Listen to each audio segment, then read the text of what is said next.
quirky character. That was the comic relief. Yeah. And that's the only... They made a story where the only character that anyone cares about is the comic relief character. Yeah, and that's only because he has personality. Yeah. Like, that's... Yeah. And even if Cade 6 isn't entirely made out of cardboard, he's still a cutout. Yeah, like... Yeah, it's one of those things where, like, they tried to set up this big old expansive world and everything. And yeah, they did that, but they didn't try to give you any reason to, like, care about anything in it. They just set it up and expected people to be like, whoa, look at this cool, expansive world. It's like, but why? Why should I care? Like, Yeah. you haven't given me any, like, any reason to care. Like, And you know, give me, like, some character who's, like, working alongside me or something that, like, I can, like, root for. Like in Titanfall 2. Titanfall 2 did that. Yeah, I mean, like, holy shit, Titanfall 2. We don't say Titanfall 2 and Destiny 2 in the same fair, length of time. Even though I literally just did that. Yeah, funny story. So, I was trading in stuff to get Metroid Dread, and I did trade in Titanfall 2 mainly just because I haven't been playing it. It's not because, you know, I think it's bad or anything. No, the campaign is really good. And when I traded it in, the guy who was ringing me up, we had a little talk about how good, like, Titanfall 2 is. He looked at it, he was like, Titanfall 2, you know, this game's great. And I said, it really is. I said, you know, I'm not much of an FPS guy, but that game is actually really good. But it seems even amongst the players that really like Destiny 2, all of the main game's story and a lot of the main content is just trash. And most of what they're in it for is the lore and, like, the raids and stuff, and PvP. Which isn't a good thing, but... Audrey, hello. Hello. Death. Alright, so I guess we'll wait a little bit to see if Tess is going to come on. And, they said they're coming on. Alright. So... Alright, so I've got, I have plans for this session. Oh. I don't know exactly how, like, I have two distinct scenarios thought up, but I don't know which one we're going to go to at all.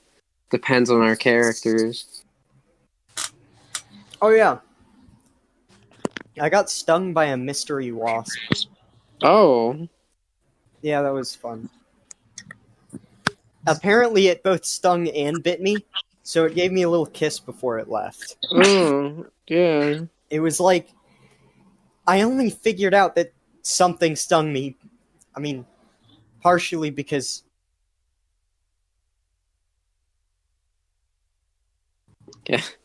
Kevin? He, like, died. No, not again. His internet is crapping out. If it keeps up, we might have to put the game on hold unless he wants to make a joke about Warden glitching up. Oh my goodness. Which could work. Or I don't know. Emma finally got fed up with him and decided to just punch his screen. Emma tries to use him to log into her bank account, and she can't figure out how to do it, so she gets mad and just punches. That would be something she would do.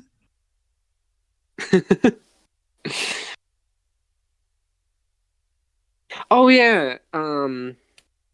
I brought this up to Gavin, but I was going to wait for everyone to come on to talk about it. So I had an idea where I was like, okay, so we're going to be playing Eminem for a little bit, but if we if we get to a point where we kind of just want to mix things up a little bit, and I'd say this would probably be after like at first two arcs or so. I was thinking maybe we could do not really a BS campaign of Eminem, but I was thinking it would be a what if campaign of Eminem, which would so what that would be is we'd basically like look at all the story that we already made up to that point, and we would like change things about it. Like, what if this happened instead? Or what if like this character was completely different? Oh, fun. Okay. Yeah, so I was thinking, like, for Emma, I would make her like completely irresponsible. Yeah, I mean, and you can also like change like her power, like her abilities, if you'd like to do that as well. Okay. All of us are really fucking old. Dixie, please move. Instead of Warden being a laptop, he's like a CRT monitor with a big ass like tower. One of those ball mouses. You're bad. Lay down. Fucking Tommy has to wheel him around on like a big cart thing. Tommy's in a wheelchair. Okay, Warden, we have to hack into the system. It's like Warden can't even talk. It's just text appearing on the monitor. Yeah.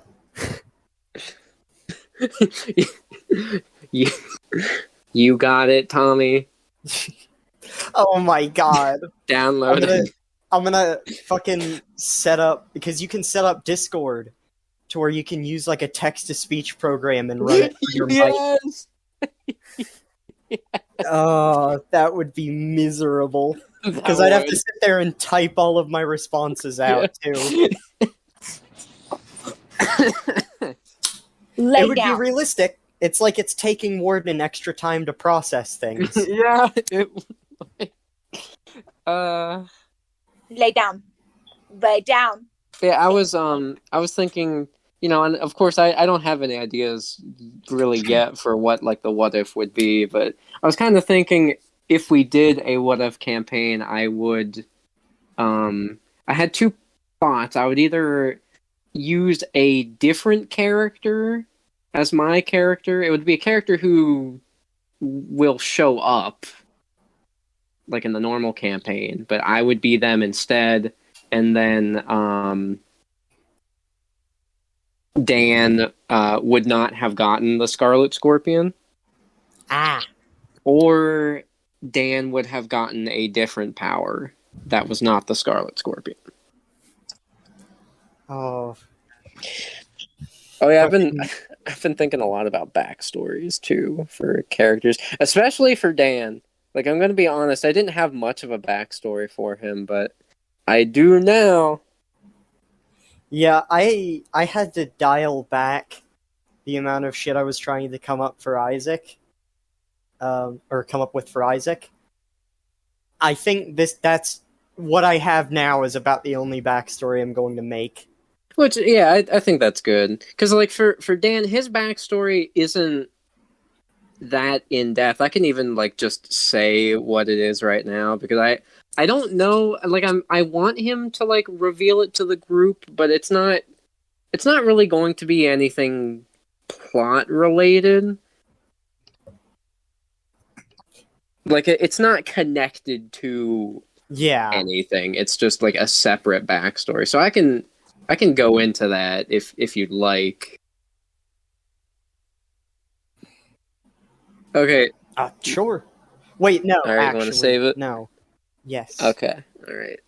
save it. I also so on my other server, just like one of my friends, he just came up with a completely random idea for a character. It wasn't even an M&M character. He didn't specify what it was for. He just had a completely random idea for a character, and I was like, oh, but that could be an M&M character. And he's like, yeah, sure, that's cool. And I and I connected that character to Dr. Meccano, so he actually has more of a reason to be crazy. Oh boy. Yeah. So yes, it's going to be interesting. Which could lead into its own story thing, but I'll still have to think about that. I think something that I've been thinking about is how, like, somewhat similar, all my characters are. It maybe not in terms of the actual characters themselves, but it's always, like, somewhat high to high intelligence, and they kind of just plan things. So I was trying to come up with, like, character ideas where it was neither of those. That gives me a cool idea for the What If campaign. My lord. What? I'm just imagining a fucking alternate version of Warden, where instead of being hyper intelligent, he's just like a fucking walking, like, just like a tank. Literally just a tank with, like, a fucking that can almost kind of think for itself. I mean, where I was going with that was Isaac never, like, got transferred into a machine. Hey guys, how you doing? He stayed as a human. Hello, Hunter. I'm doing pretty good. That's pretty good. That's awesome. That would work too. Yeah, where he stayed as a human and then he got, like, some other power. But I do kind of like the idea that he was transferred into a tank instead, like an actual tank, and we could connect it to the Russian military. Yeah. Full circle. Isaac in this alternate thing, instead of going to the one, like, company to live forever, just gets, like, fucking, I don't know.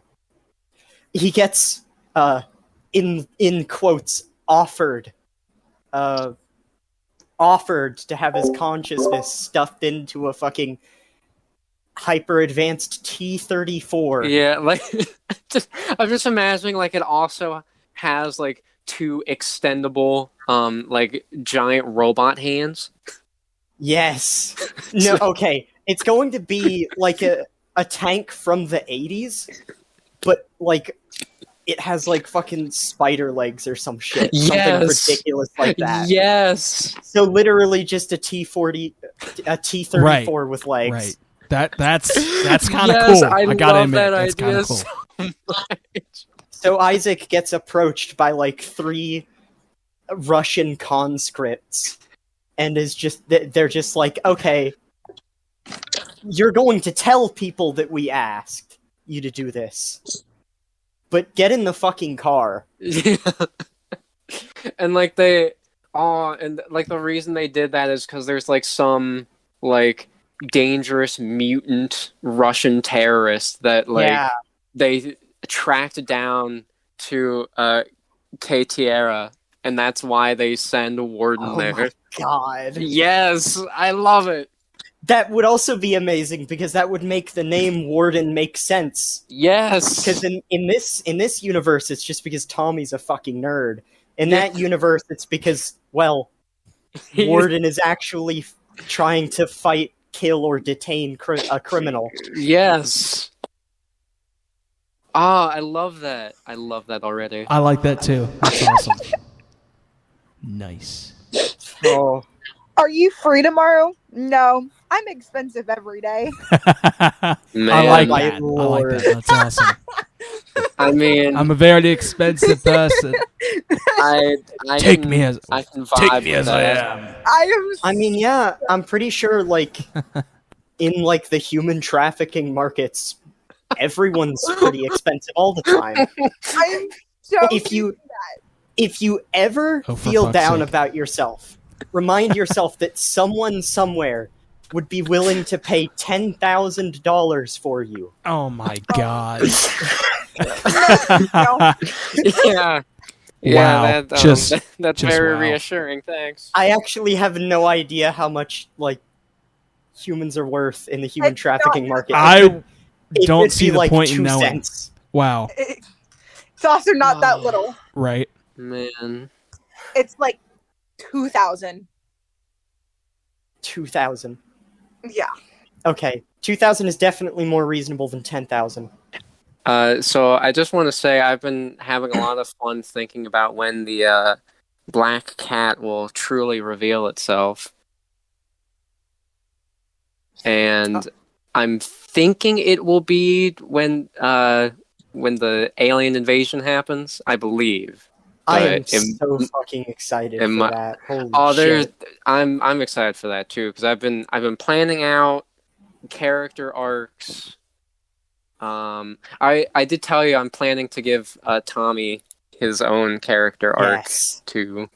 And that's going to be very fun. Oh. It's all coming together. Oh yeah, no, I have thought of ways to connect literally every single plot together. So like whenever it goes to the next arc, it makes sense. And I have. Oh, there you are! Perfect timing, Tessa. It has happened. I was just about to say I have come up with an actual reason as to why Blue hates fake plants so much, and I can't tell you.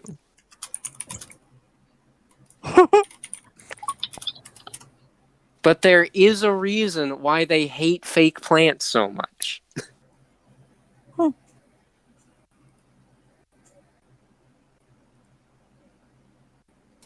So then, we are... I guess I will also tell you this since we just talked about it. So, I was thinking that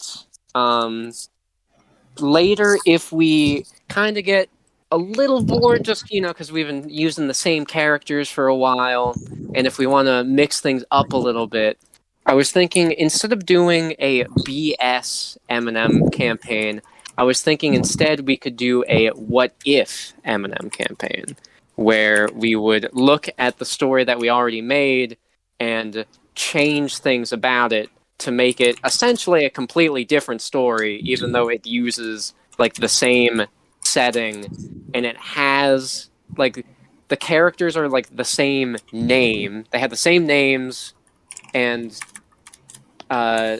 they go through similar stuff. Like, Gavin just came up with his character, which it's still Warden. It's going to be Warden, but instead of being put into a computer and then hanging out with a freaking nerd, he was put into a Russian tank by the Russian government to hunt down a Russian terrorist.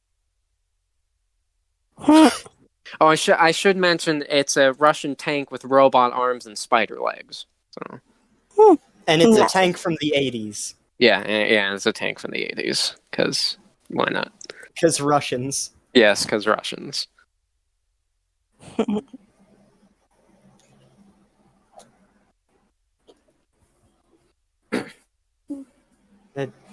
Truly, the duality of man.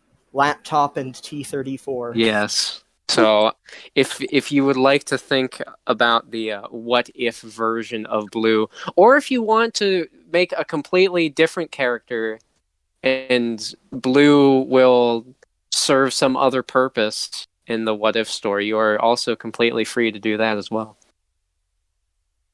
Okay. Oh, Tessa! What? I appreciate my best friend more than words can say.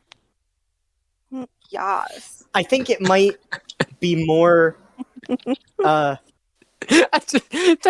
Tessa's response was just like, "Yeah, good for you."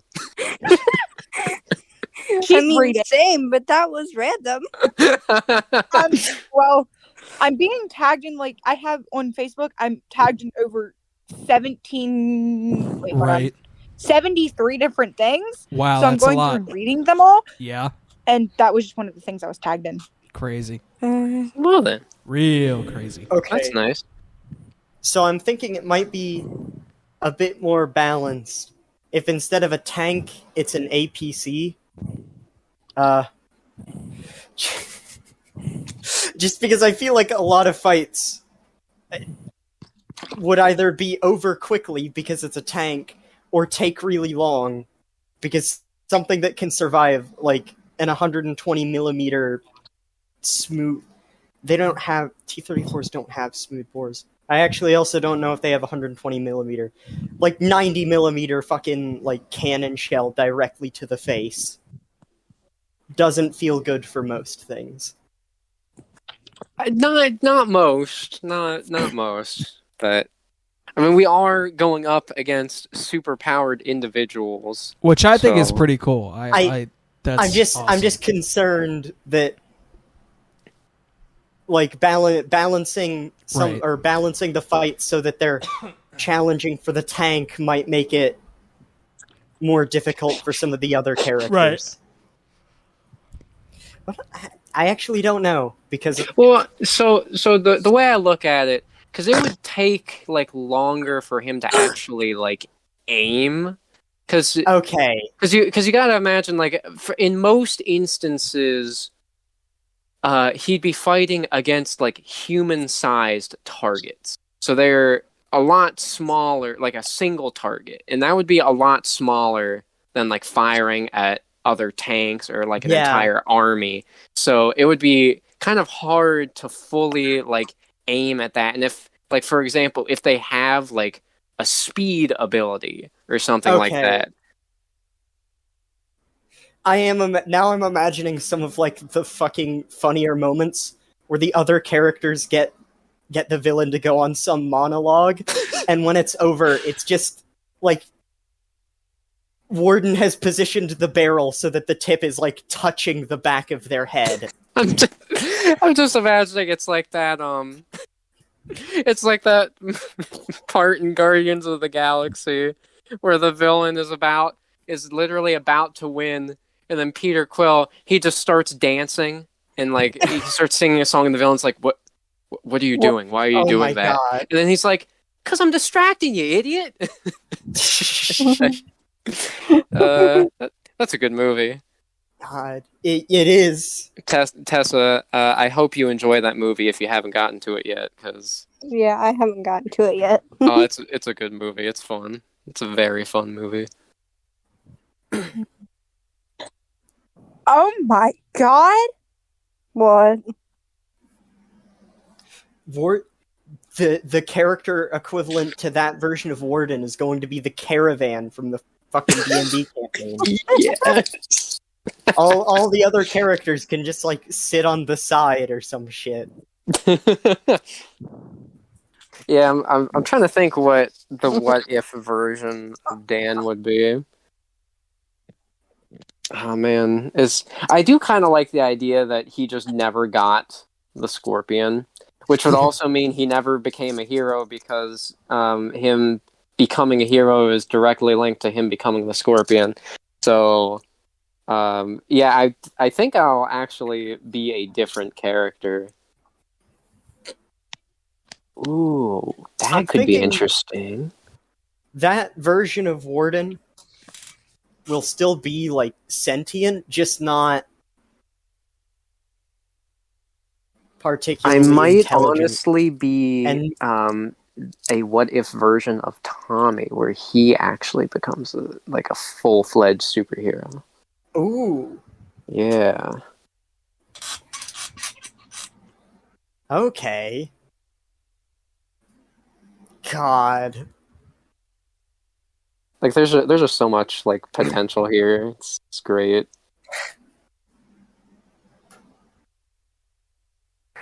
Well, since we have everyone here, is everyone ready to begin the session? Hoorah. Yes. Oh, real quick, I should just mention for Tessa. So I did message this to you, but at the end of the last campaign, Blue seemingly vanished. Like, no one knew where Blue went. But at the very end, there was a black cat sitting on top of the restaurant watching everybody. And then Blue was also on top of the building. They see the cat, and they look at each other. Like, they have a long stare, and they do seemingly communicate to each other telepathically. But Blue doesn't. Blue has a feeling that they know who this cat is, but they don't know who this cat is. They just have a feeling that they should know who this is. They know it's not a normal cat. That's something that they do know. So I feel like I should know the cat, but for some reason I don't. That is correct, yes.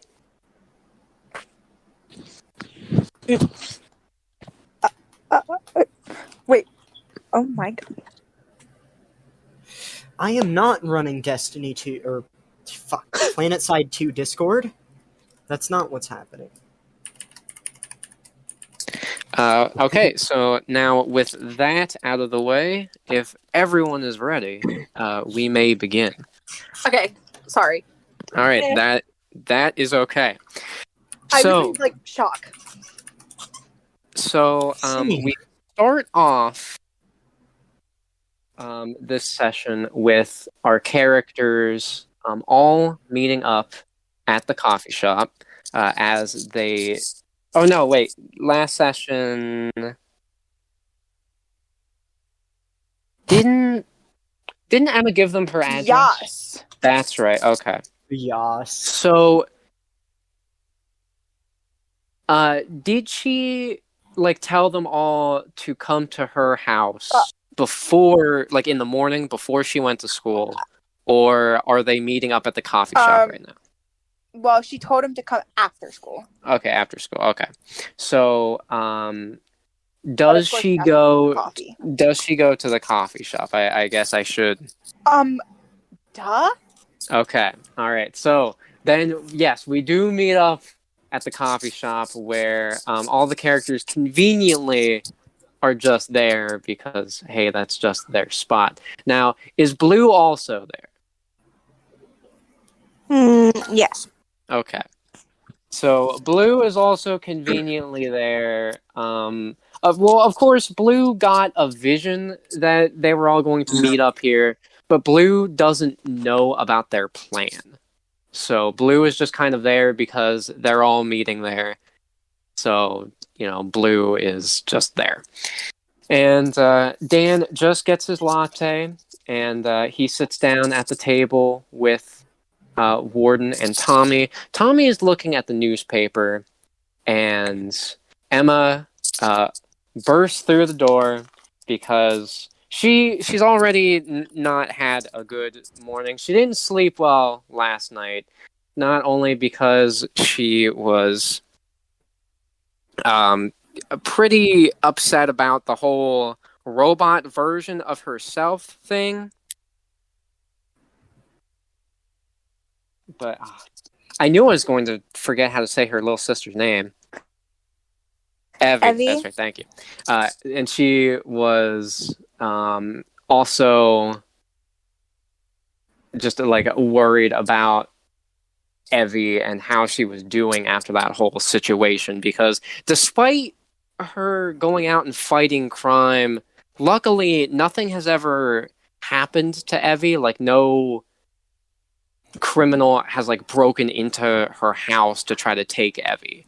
So she never had to worry about Evie like getting scarred from this before, but now she was afraid that something was going to happen to Evie, and Evie seemed to be okay, but she's still very worried about. So she got barely any sleep. She's still like kind of on edge right now, so she just needs coffee immediately.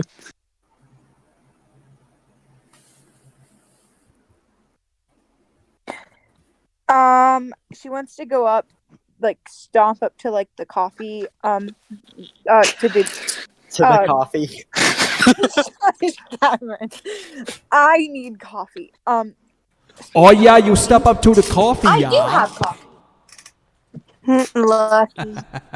I have Starbucks mocha because I went to Starbucks. Anyway, shit, I've got Starbucks Vias in my I'm also kitchen. a spoiled one. I also have really good coffee too. So you know, hey, Emma wants to walk up to the counter, the cash register. Yes. And order 4 double shot. Okay, man. So Emma stomps up, kind of slams both of her hands on the counter, and just sort of demands her order. And Dan is watching, like, slowly sipping his latte as this is going on until Emma finishes her order and is impatiently waiting for it to be done. Like, she's got her arms crossed. And Dan finally just puts his coffee down. Hey, good morning. What? Good morning. I'm sorry. Good morning. Man, you don't look like you got any sleep last night. I didn't. I'm tired. Well, that's not healthy. No. Hopefully some coffee will cheer you up. I have 4 pounds of dark chocolate in my book bag and coffee. She just opens up her backpack and kind of just drops it all on the table. And she wants to start stuffing her face. Yeah. So she does that. And Dan just kind of like inches a little bit away from her, just because she's a bit like an animal at the moment, like an actual cheetah. So he's just kind of scooching over, not wanting to get in her way. Well, with near the equivalent of 2 quarts of caffeinated drink, I'm sure you won't, or at least temporarily won't be having a problem with being tired. That won't wake me up. What are you talking about? I'll burn it within like 5 minutes. Is Blue sitting near them, or is Blue in the back like they were last time? Blue's just in the back. Okay, so Blue is sitting in the back. Blue is aware that everyone is here, but they don't want to really go up and say hi right now. They'll do it whenever they feel it's necessary. However, they are still kind of sitting there trying to wonder about that cat. Now, thinking back to what happens the previous night, as they were trying to communicate with the cat, or rather, they looked at the cat, and the cat was the one who spoke to them. The cat specifically said something that sounded like, "Do you remember your mission?" And Blue had no idea what the cat was talking about. And that is when the cat left, and eventually Blue did as well.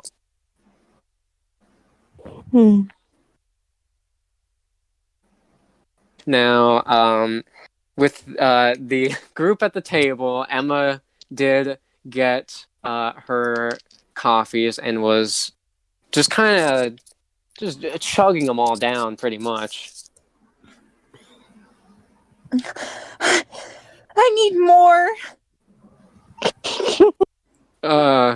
You can have the rest of mine, I guess. Are you sure? Yeah, that's fine. And before he can even finish saying that, she already drinks the rest of his. It's not enough. Now, as Emma is kind of just slumped over the table, just incredibly depressed now because she needs more caffeine, Tommy like, kind of slams the newspaper down. What is your issue? You might want to look at this. He flips the newspaper around, and it isn't the headline. However, the next article down has a picture of the group fighting in the restaurant from last night, and it has the title, "The Tierra Guardians have struck again."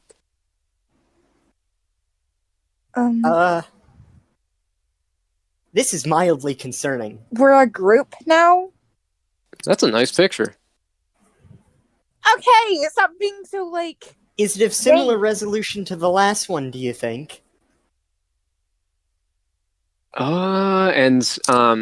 So Dan actually, because he does have, like, enhanced senses due to the scorpion, he kind of squints at the picture. No, I'm not an expert on, the actual specs, but yeah, it actually looks very similar. Then it was most likely taken by the same person. Emma wants to pick up the newspaper. All right, so Emma picks up the newspaper and she starts scanning through the article. It's basically saying the same typical stuff that she expected, that that the hero, Scarlet Scorpion, the vigilante, now known as Nyx, and a newcomer hero just saved the glass tower from an attack by a crazy madman who appears to be named Dr. McCanna. So that all seemed to be normal. However, she used her enhanced cheetah sight to scroll through, and at the very bottom, and it was in very small letters, fine print, so it was a little difficult to see, she saw a name. It said, picture taken by Pam Patterson. Pam Patterson. Can you run anything on him or her? Or them or it? Can try.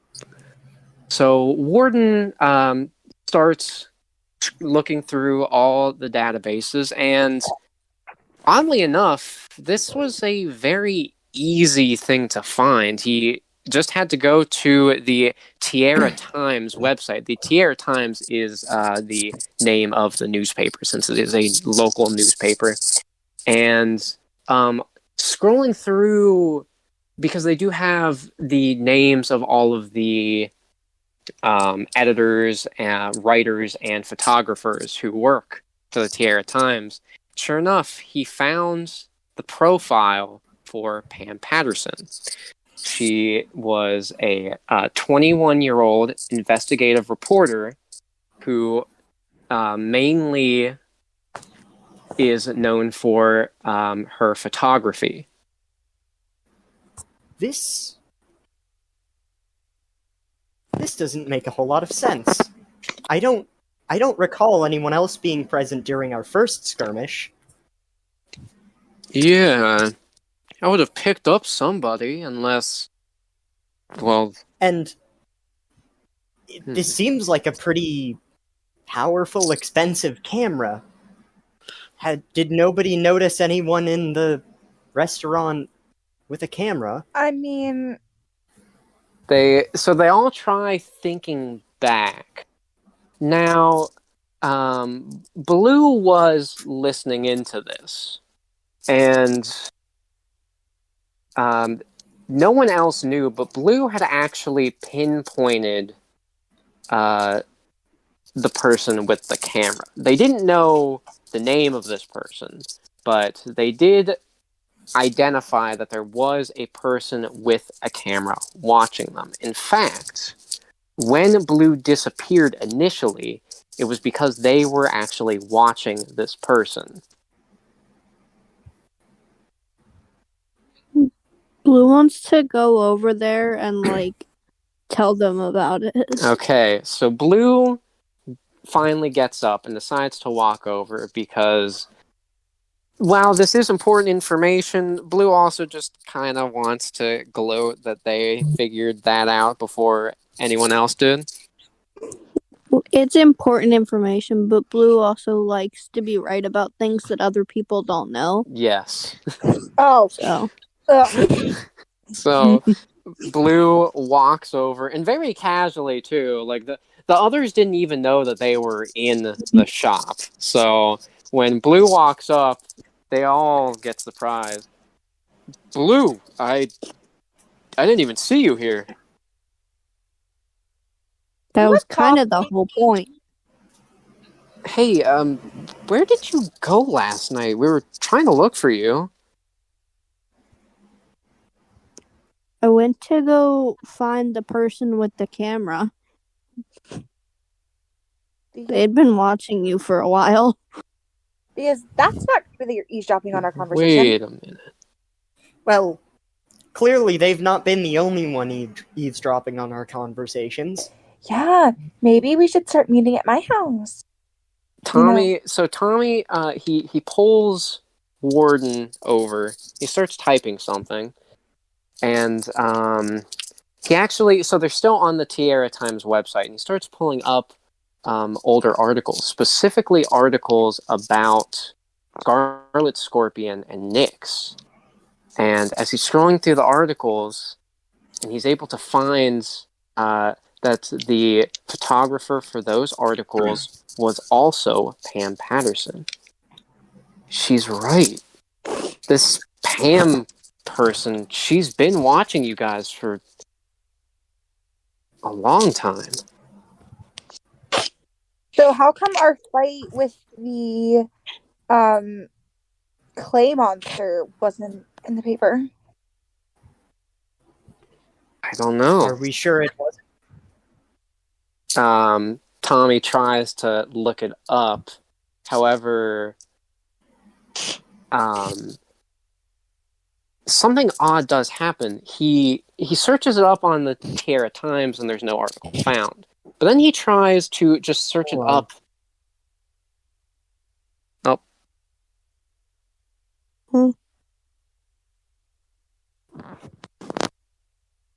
Gavin, you good? Yeah. Okay. All right. It's just you said hold on, so. Yeah, my dad came in. Oh, okay. All right. So Tommy decided to try to look up an article about it online to see if there was, because obviously people would have seen it. But as he tried to look it up, nothing appeared, not even a video, which him and Warden both know there would have been videos about that put up, but no, there was nothing. It was almost as if someone tried to wipe it. It seems like all archive footage, even security camera or surveillance camera footage, has been scrubbed. Wait, but I thought you hacked into all the security cameras, so did someone do it afterwards? They would have had to. But what was so relevant about that fight? Who knows, but someone doesn't want it getting out. You think maybe we should try to find this Pam and see Wait a minute. if she had anything to do with it? Blue helped us in that monster fight. Do you think somehow they didn't want Blue? Blue's not in this picture. And they do look at the restaurant picture again, and Emma was correct. Blue was not in the picture, not even mentioned in the article.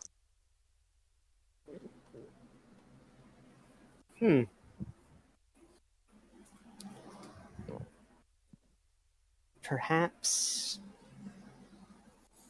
some information surrounding Blue that this person would A, be aware of, and B, not want released to the public?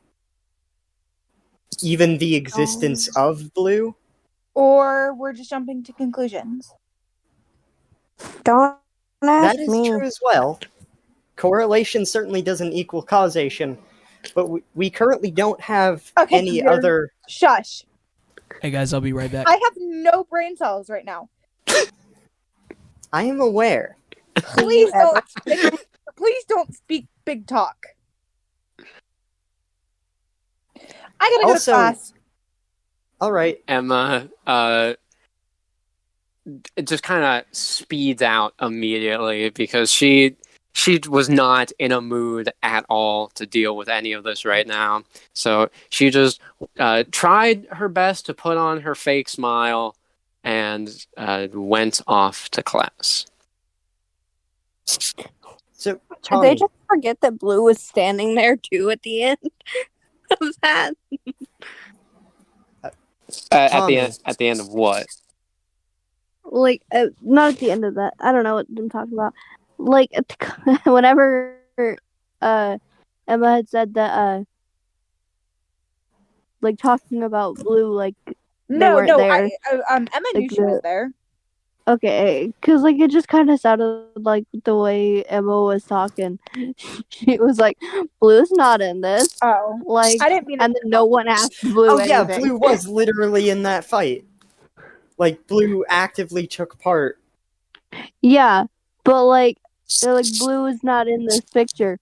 But nobody asked Blue if they knew anything about it. Oh, and they're standing right there. That's what you were... Okay. Yeah.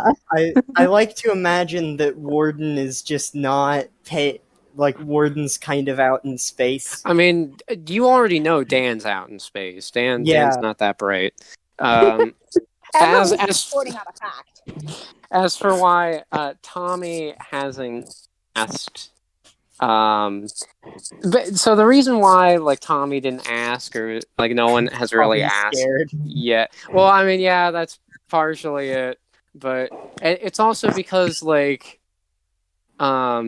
hasn't been any because Tommy's read the newspaper every day. He goes to the coffee shop and gets a newspaper, and he hasn't seen anything about Blue in any newspaper. The first thing that he would have seen about Blue would have been the Clay Monster fight, but for some reason every instance of that has seemingly been wiped, and then Blue isn't mentioned in the actual battle. So he doesn't believe that Blue would be responsible for doing that, because then Blue would have probably spoken up to been like, "Oh yeah, I did that. I didn't want anything about me to be out in the open."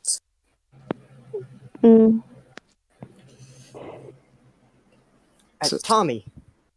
Yeah? So, two interesting things I figured out. One pretty cool and the other kind of suspicious. Which one do you want to hear first? Let's start with the suspicious, because,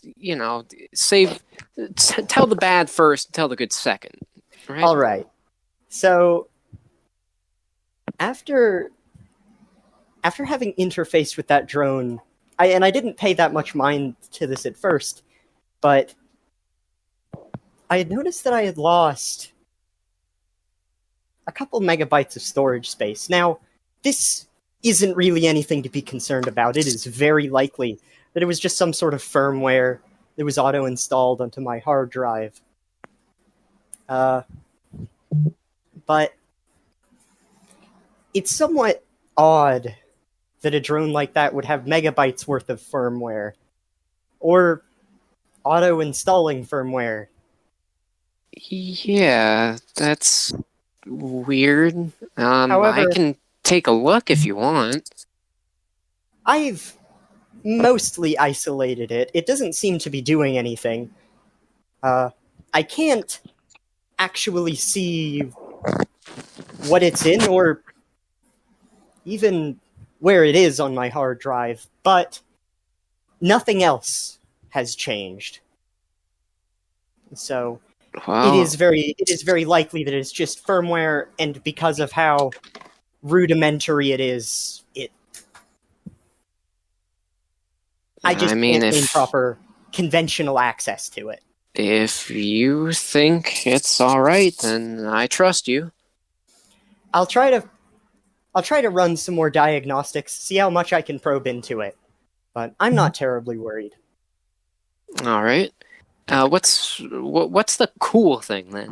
So, the cool thing is that drone that I had hacked into, the gun that it's using seems to be a heavily modified Stayer AUG, which first means that Meccano had, instead of reinventing the wheel, just decided to use other machine guns for his drones, which makes them somewhat easier to deal with and understand. But it also means that the ammunition for this thing is very widely available, and there's a lot of it. Oh, that's good. It means we won't have to use too much of our rent money. Yeah. Though, hopefully, I would hope I wouldn't need to use any of the ammo, but it's nice to know that there's a decent supply. Now, so Dan, he's been sitting quiet for a little bit throughout this conversation. He was actually thinking really hard about something. I'm gonna roll to see if he's actually, if he actually like gets this idea in his head. Let's see here. Oh, that's not bad. Let me look at that modifier. Oh, that's right. It's 0, isn't it? Yeah, 0. Okay, that's not bad. So Dan does finally decide to speak up. So, and you know, I could be way off base with this, but I thought I'd ask anyway. So, you know how these pictures are like really nice pictures? And yes. you know how like these reporters, they take pictures, but they also take video, right? Yes. So, what if somehow Meccano was able to find that video, and that's how he was able to learn about Emma's speed?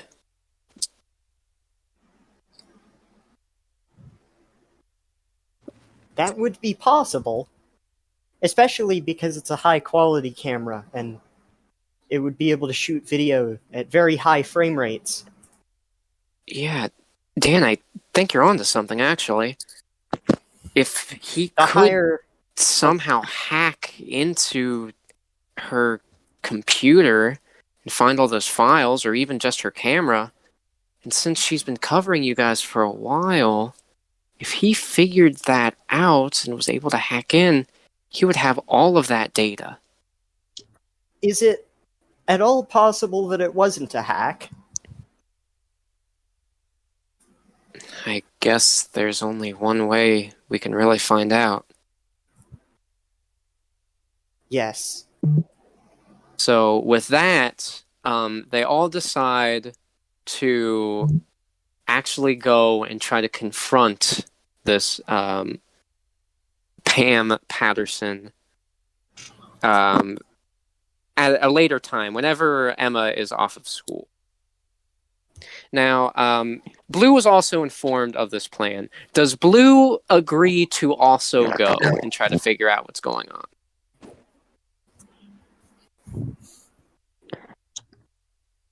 Blue is gonna go, but she doesn't, but they don't tell them that they're gonna go. They're just gonna show up when they do. Okay. So Blue just kind of like nods to the plan, doesn't say whether they're going to show up or not. So they all go their separate ways until they all get a message from Emma saying that she is off of school and that they can meet up at her house. So they eventually all arrive. Well, so does Blue actually arrive at Emma's house, or are they going to wait meet everyone up at the Tierra Times building. They're gonna meet everyone at the Tierra Times building. All right. So Tommy, Warden, and Dan all show up at Emma's house. Now, Tommy's a bit nervous because, I mean, it's a very awkward situation to be in. So he's getting out, and he's getting Warden out. It's like, I don't know about this. I mean, isn't it a little suspicious? Oh, it's definitely suspicious, but that won't stop whenever we actually get in there.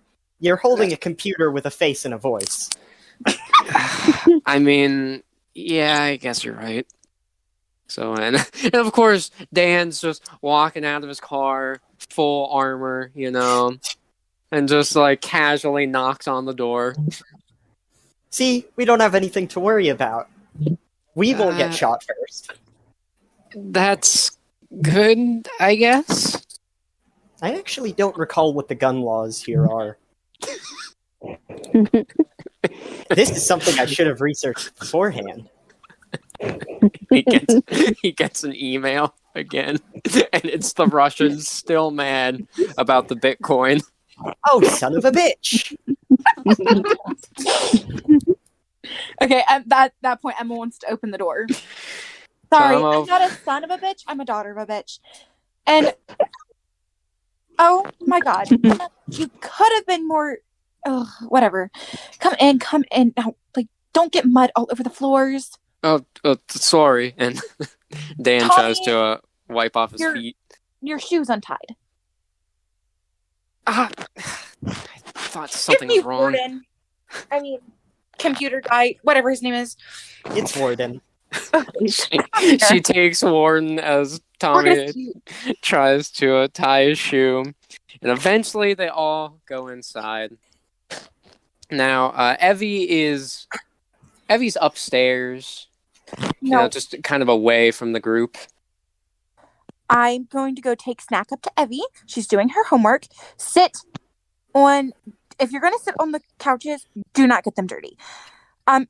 Preference, sit in the dining room. The dining room's and to the right. But all right, thanks. That's Evie's chair. All right.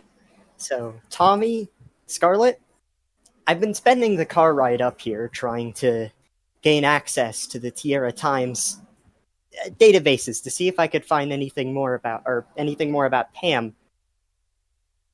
It's been a bit difficult because while it is a local newspaper, this is still a very big city, so they have some very high quality security on it. Are we talking about Pam Patterson? Yes. And Pat, by the way. You guys did not move anywhere. Go to the dining room. I mean, you were gone for okay. So they hurry up into the dining room. Warden, you're going to sit right there. Tommy, sit right there. Okay. I actually don't think it would be a good idea if I was put in a chair. You're not going in a chair. No, I do imagine Tommy did just kind of lay Warden in a chair just because he was, he was being rushed and he was flustered, so he just put Warden in a chair without even thinking. So they can't even see Warden's screen. Please put Warden on the table. Oh, okay. And he quickly does that. You all are so slow. Would you guys like a snack? I'm good. Actually, yeah.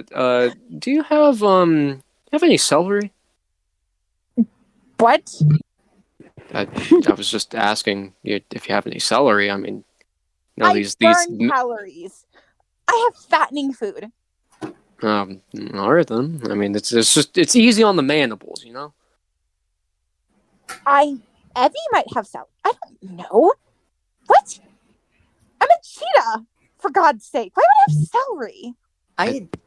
Never mind. So they all just kind of drop that, and Emma decides to finally sit down. Now, I do just want to add a little bit of just a little more context, since it does appear that Emma is a little bit agitated right now. So besides the whole morning being bad, Emma also did not have a great time at school today either. Specifically, there was a bully that she tried to deal with. It's someone that she has had to deal with for a while now. And it just got her in a bad mood, because they always get into arguments that it seems neither of them win. Anyway, guys, I'm sorry for my bad mood. Today and last night were hard, and Evie is having a difficult time at school, and I'm sorry. It's all right. Yeah, it's fine. I'm not being the best hostess. No, it's all right. We've all got bad days. You're welcome to anything in the kitchen. Just not the protein bars or the sweet cabinet celery. Anything else? Dan was already up and he found celery just in the refrigerator. Is that even good? I don't even remember the last time we bought celery. He's already like crunching on it. Okay, Tommy, would you like anything to eat? No, I'm good. Would you like tea? Actually, yeah, that sounds nice. Okay. Here you go, it's done. It's hot. How did you make it hot? Hot water? But you... Okay. He decides not to ask, just takes the tea. You want to look at a beautiful marshmallow, Warden? I'm good. No. Anyways. Tell us about Pam Patterson. I'm trying to, at the very least, figure out which district they're in. It's far more difficult than I expected it to be. Well, I found out that there is a Pam Patterson that works in administration. They do camera stuff at our school, and they are 21. So... Oh, so that means I can just hack into the school's website, which should be significantly easier. He tries, not even a second passes, he's already completely hacked in. Okay. Oh, I forgot how awful the district naming system was in this city. It's numbers. District 352, which is about not particularly close. What do you mean? I run there every morning. Well, I mean where Pam lives. It's not where she works. Yeah, it's not that far. Well, okay. I don't think I don't think your close is the same as any of our close. Yeah, how many how many miles is it, you know? It's only about 75. This is a very large city. Yeah. It's 74.3 miles east. Oh. Yeah, again, the route is pretty winding, but it's not particularly complicated. We'll still be within city limits, but we'd be reaching the edge. Is So, that the same Pan that works in my administration, though? It does appear to be. And Patterson. Yep, and he it does have a picture, and he matches the pictures. He does the facial recognition on both of the pictures, and it does match. Okay. Well, I'm thinking I wouldn't do I think going to her house would be a little creepy. Definitely.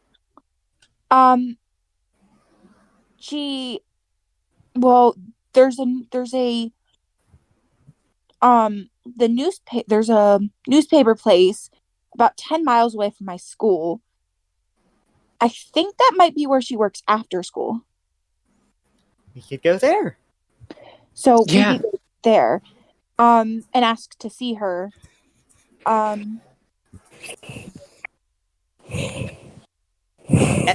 Ellis Photography. Right What? next to one of this place's many telecom buildings. Okay, you guys wait here. I'll be back in like 10 seconds. I gotta run Evie over to her friend's house.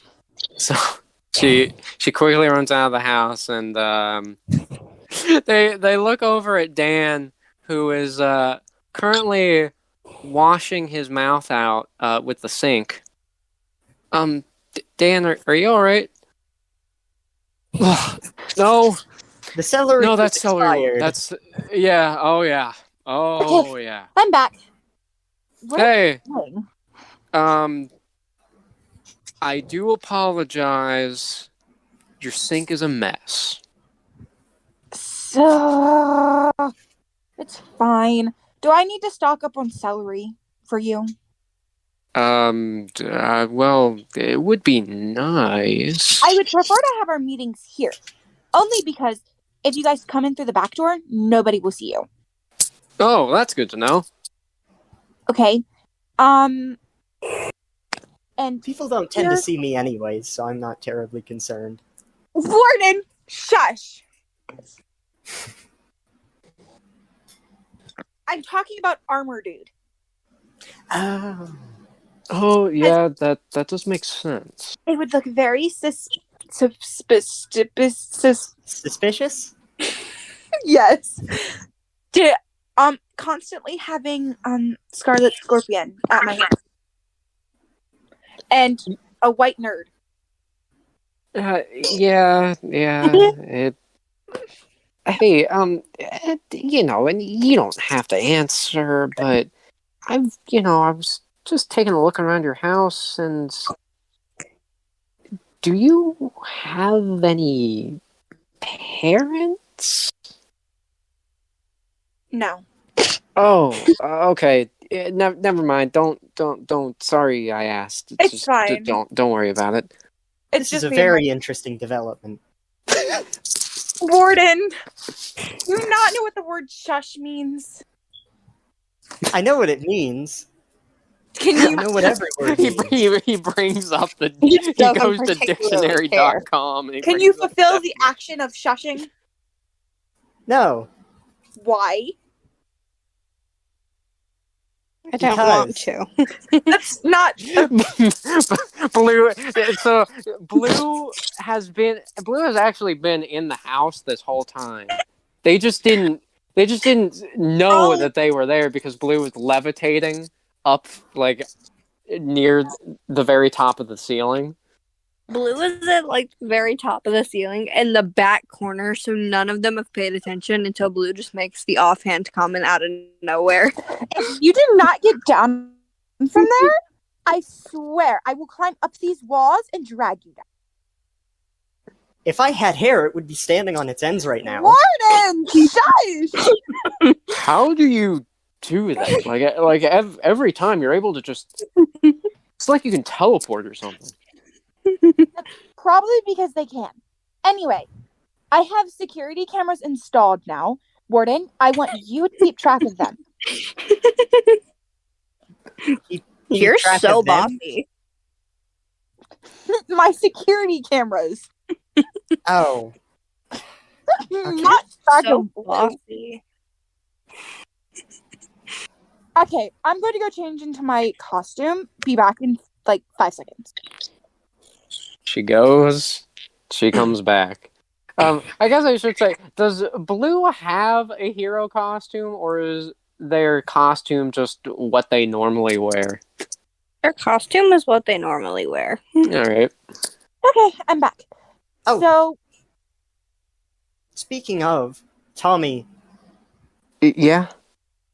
Yeah, he can't go At some point, That's not what I was going to say. I was actually going to say, at some point, we will need to find something to arm you with.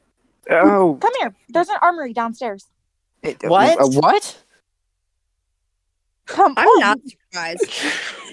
I have to Are these guns registered? Yeah. They're not just guns. Come on. So, all of them kind of look confused at each other. I mean, Blue, except for Blue, but Blue is... Blue. Yeah. Blue, whenever they get down there, Blue just wants to walk around like they've already been in there. Yes. I suppose gun laws here are pretty lenient. So they go downstairs, and like military. There's a full armory down here.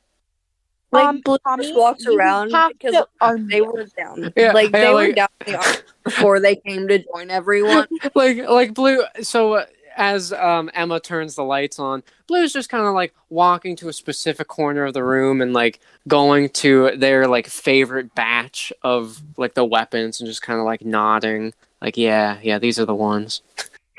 Blue, would you like one? Bold of you to assume I haven't already chosen at least 3 and have already armed myself with them, but sure, I'll take another. You can't, because they're all under lock and key, and y'all don't know where the keys are.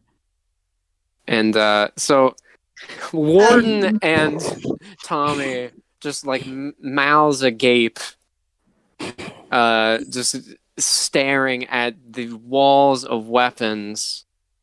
I don't even know what some of these are. They're very advanced. I don't know. My parents worked for the military.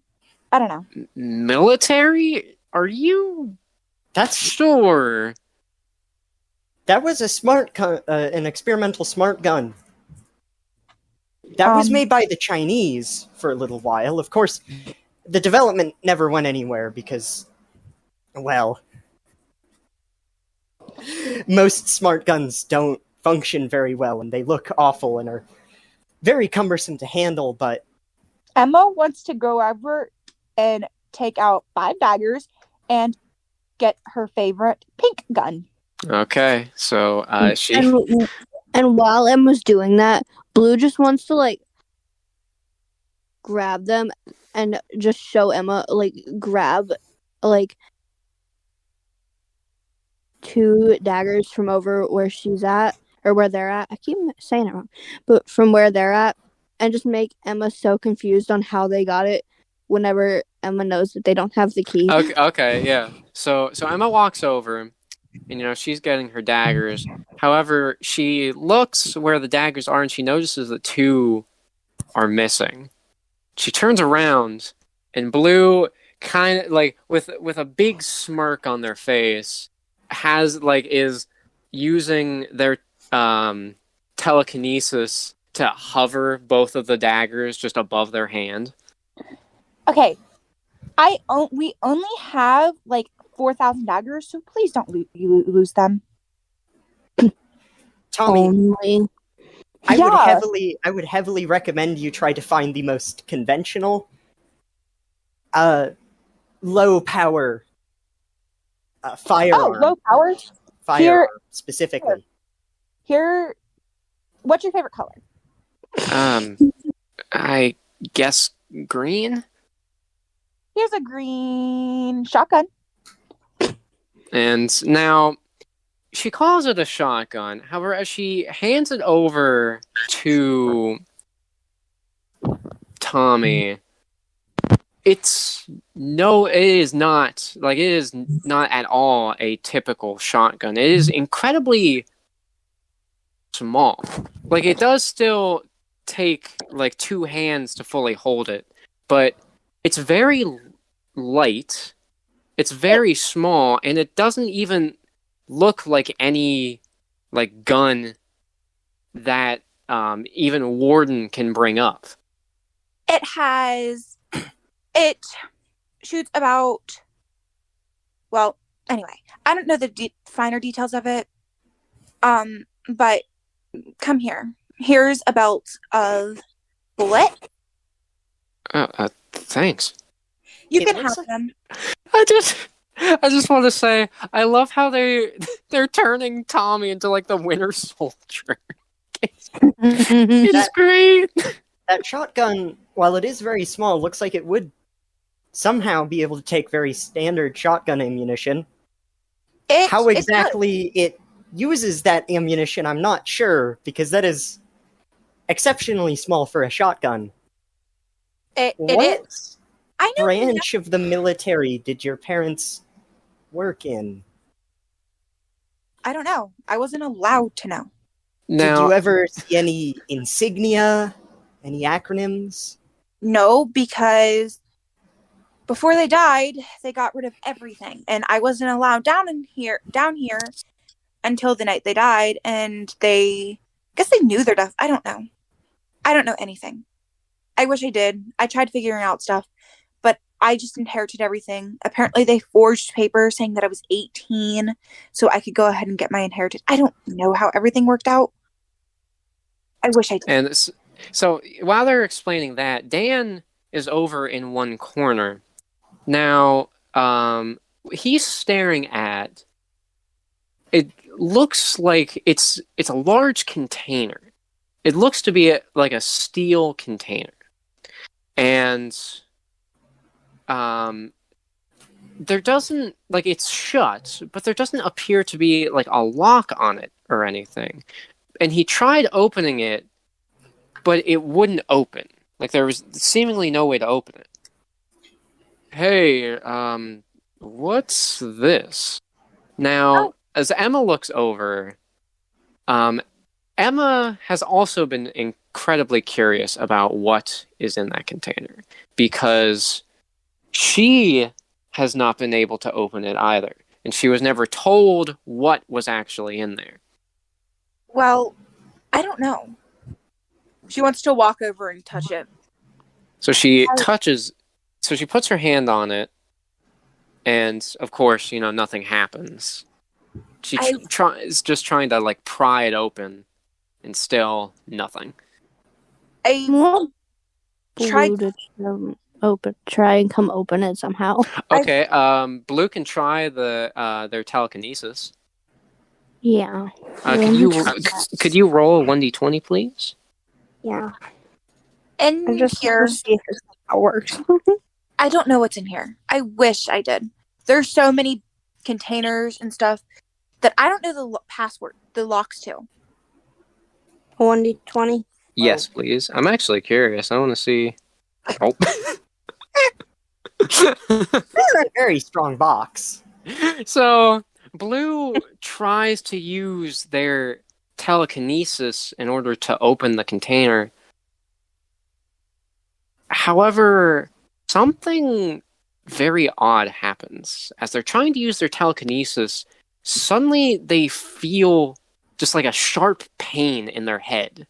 Just for a second, and it immediately makes them stop using their telekinesis. Wait. But as soon as they stopped using their telekinesis to try to open the container, the pain immediately went away. Can Warden do an intelligence check? Yeah. Blue. Can you force yourself to have a vision to see how we can open this? I can attempt to. Wouldn't this still be a successful roll, because my modifier is 9?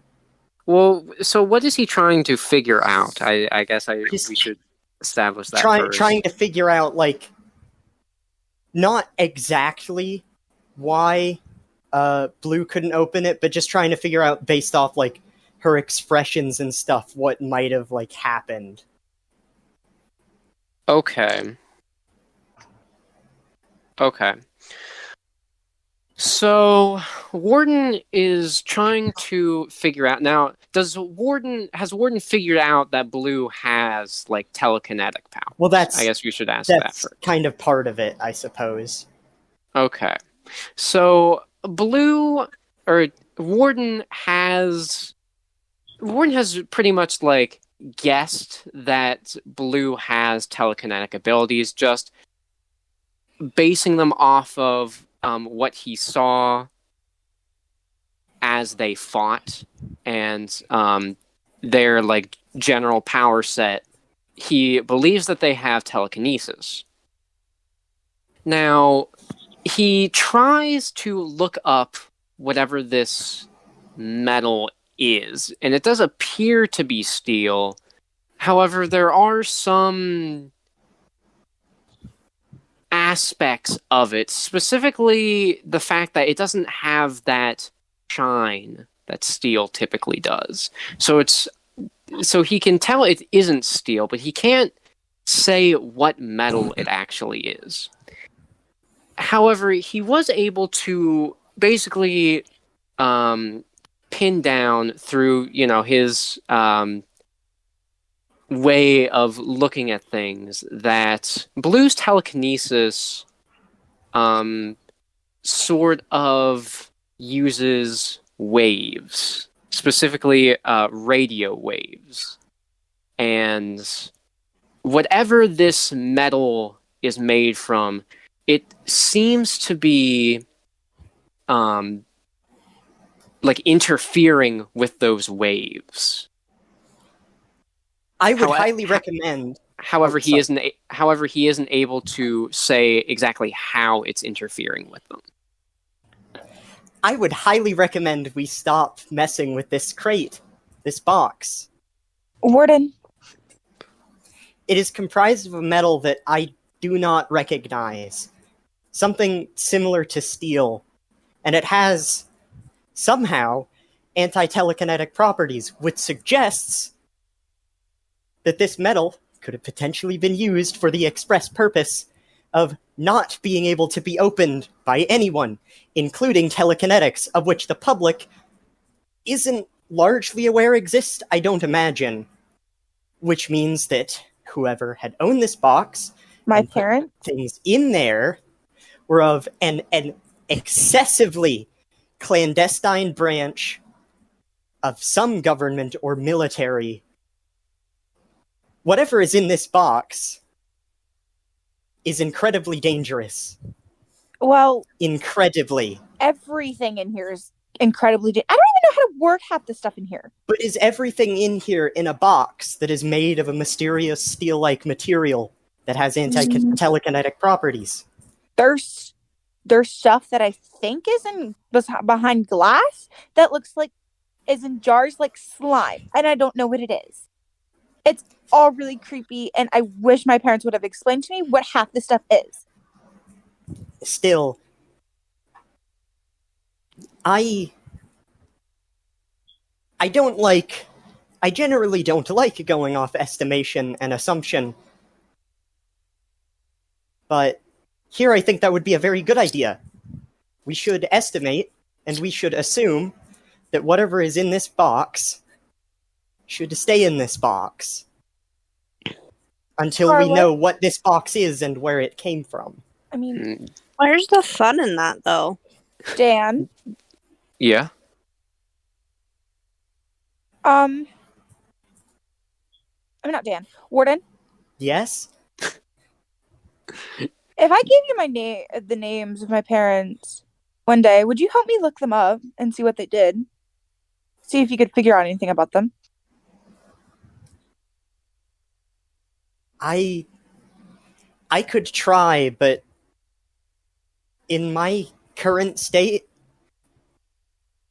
I would not be even remotely capable of accessing whatever database or archives would contain any information about them.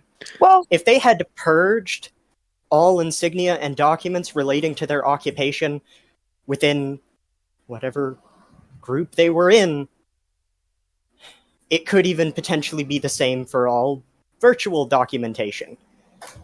So I just want to say, while they are having this conversation, Dan is like knocking on the box because he's just trying to guess like how durable it actually is, and Blue is kind of joining in, not because they really want to try know that, but mainly because they just find it amusing.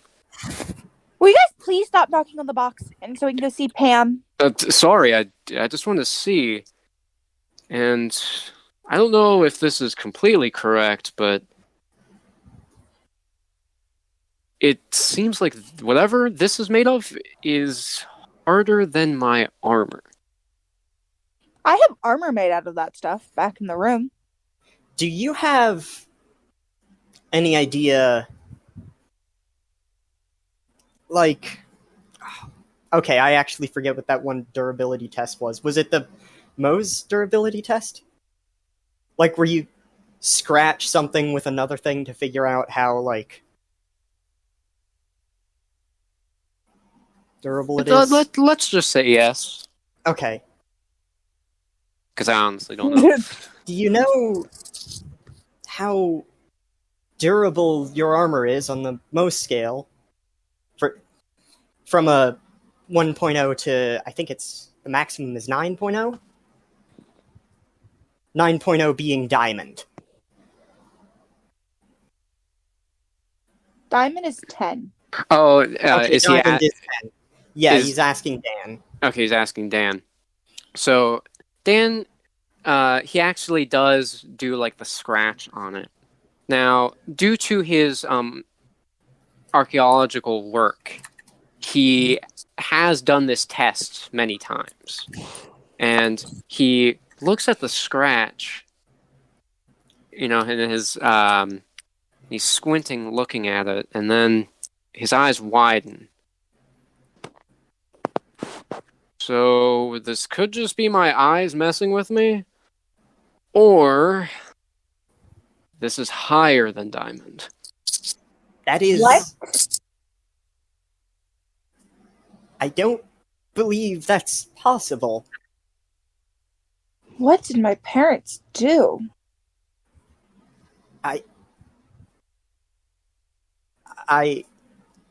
And so while they're doing all this, Tommy has just been kind of suiting up, and he also grabbed some because Emma did not lock where she got her daggers. So Tommy's just been looking around. He grabbed some grenades. He's not exactly sure what kinds of grenades these are, but he thought they wouldn't be bad to have on hand. Oh no! Put those away. What? The grenades. We are not blowing up any buildings, and Buildings? What? You're no fun. Blowing up buildings is fun. Where's your sense of fun? Well, when we see fake plants, we'll build them up. We'll blow them up. But for now, you won't do anything. I will be the one blowing up the building with the fake plants. You will not be doing anything. You're right. I won't. I'll be running away, pretending that I don't know you guys. Please put the bombs away. Okay. And he does put them away. Here you go. You can have a firecracker that lights things on fire. Oh. Well, I guess that's somewhat helpful. Arson. Blue. Blue was with starry eyes, like wide-eyed stares at the firecracker. Well, Blue, you'd probably also be amused to know that I'm not sure how legal that is by the Geneva Convention. All right. Who cares about that, though? Let's go see. No one, I guess. Double P. Okay, so they all leave the house. We're taking my car because it has been enhanced with my ability. I would not want to be a resident of that house. Man, how does that work? Loves it. I have no idea. My parents did it. Okay. Tommy, Dan, you're riding shotgun with Warden on your lap. All right. Blue, Tommy, in the back, please. I'm driving. Okay. Don't worry, Tommy. I think on one of the weekends we should take you out to a firing range. Okay. Yeah, we can give that a try. Or we can just do it in my backyard. That'd be a lot easier and cheaper. Well, but a firing range would be a safer and more professional environment for that. But we have like shooting rinks. Okay, we'll be in there in about 2 minutes. You have. Okay, so Emma starts driving off. Now, before we continue, I am going to go, and I will be right back. So, okay. See you in just a bit.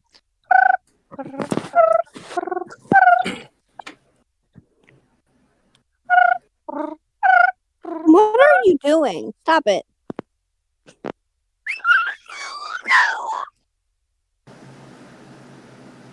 Are you trying to make bug noises?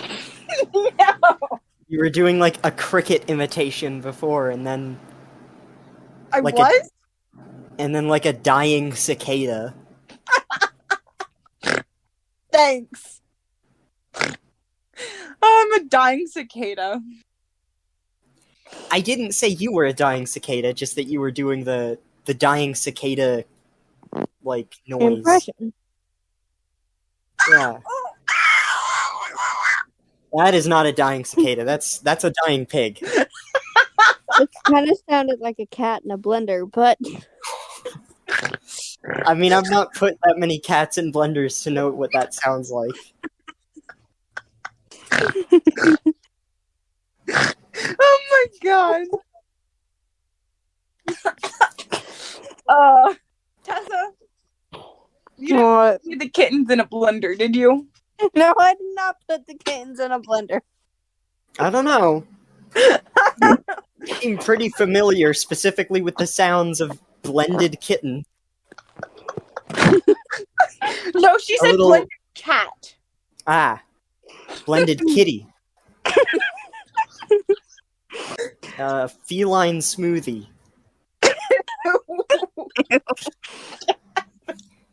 It's like a calico milkshake. You're disgusting. Jesus. I wasn't the one who compared that noise to a cat being blended.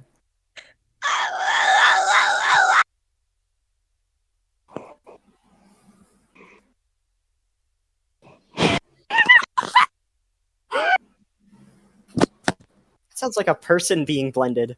How do you know what that sounds like, Gavin? Because I've put a person in a blender. Kinky. I'm scrolling. Kinky? That's murder. That's just murder. There's nothing even remotely erotic about that. I literally murdered someone in cold blood using a blender. It still can be kinky.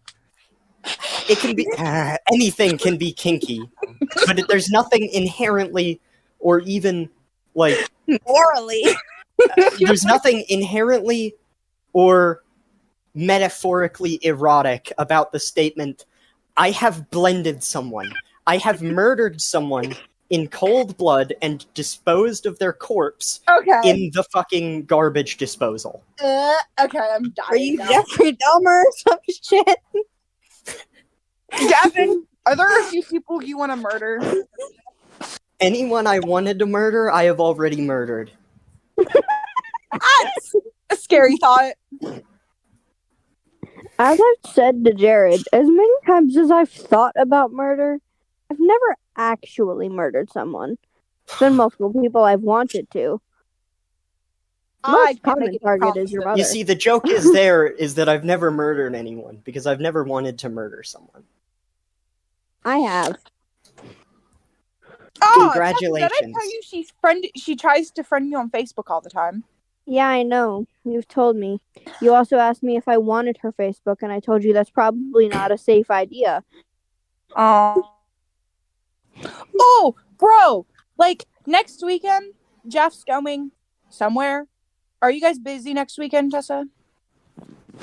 Not that I know of. Because you can come up here next weekend, and Primo will be next door, so then we can have the house to ourselves. Yeah, I shouldn't be busy next weekend. Because I got tea to tell you. Like, imagine 3 weeks worth of tea, and then Thursday was just awful.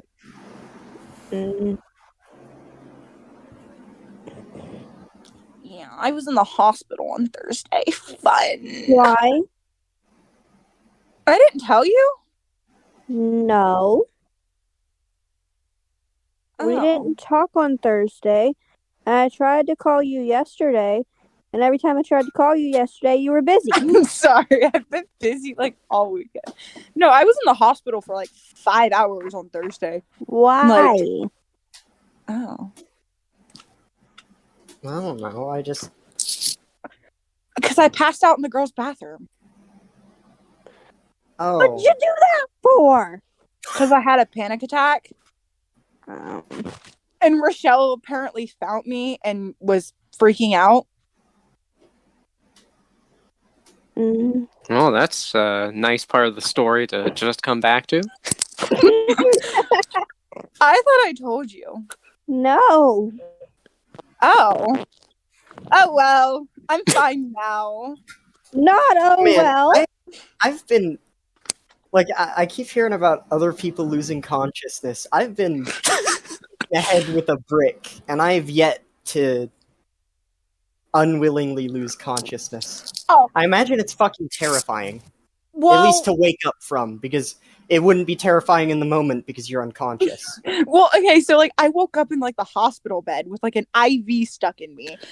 Oh. And all I remember is Stacy telling me to wake up, or they were gonna have to fly me out to DC because they thought it was my tumor. Because I had a CAT scan on Thursday.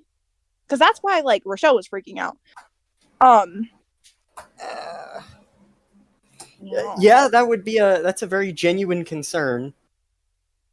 Yeah, so I go to DC in November because my tumor is probably back. Yay! Oh, good. That's good luck not with a that. good thing. Yeah. Oh, whoa. We'll all write you like cheesy forced get well soon cards. Not of our own volition, of course. Yeah, definitely not. Yeah, no. I swear. Because, like, if I told, I was talking to Miss Mills about it, and she was like, well, we'll just all write you get well cards. I was like, I'm not telling y'all what hospital I'm in. If I'm gone for 2 months, it's fine. You will tell me what hospital you're in, or I'll kick your ass. I'll give... Jeez. Yeah, jeez. Well, that's Talk about good. kicking someone when they're down. If you're already in the hospital, that's like the best place to get your ass kicked, because then like, you're already there. I mean, you're not wrong. Oh wow, it's fine. I'm just going to give my like get well soon card to Tessa to give to you while she's kicking while they're kicking your ass. That would be so weird. Like, I don't want get well cards. That would be so awkward. Like, well, listen, people don't get well cards because they want them. Just imagining, like, you're out in the parking lot, Tessa's just like, kicking your ass, and she's like, they're just like, by the way, this is from Gavin.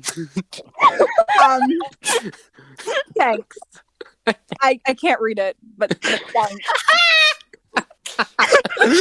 I'll braille it. Gavin, you can't braille worth shit. I literally can't. Did you say you literally can? Yes. I've taken braille class. Yes. You wait, what? Yes. I go to a blind school, Audrey. Okay. If you're about to quiz me, I swear to fucking God, I haven't taken braille class in a year. Okay, but I've never taken an actual braille class. It wasn't a choice for me because my eye condition is potentially degenerative. Okay, Gavin. 6. I don't fucking know off the top of my head. What's dots 1, 2, 4? That's an F. Failure. Listen, I know I thought you were positions. going to say it's an F for F-U, but... No thanks. I know the finger positions. I don't need to know the fucking dot numbers. You don't. Yes, you do. You literally don't. You literally don't. I don't need to know where the letters are on the keyboard specifically in relation to other letters, do I? I just need to know where that specific letter is. I just want to imagine, like, while you guys are having this this pointless argument, that the characters on the road trip are also having a pointless argument while they're driving. Yeah. What should it be about? It should be about something like really stupid. It's going to be something really stupid that, like, Warden doesn't have any reason to be arguing about, but because Warden literally knows that Emma is wrong, like, what? Emma, Gavin, what is it with our characters like always hating each other?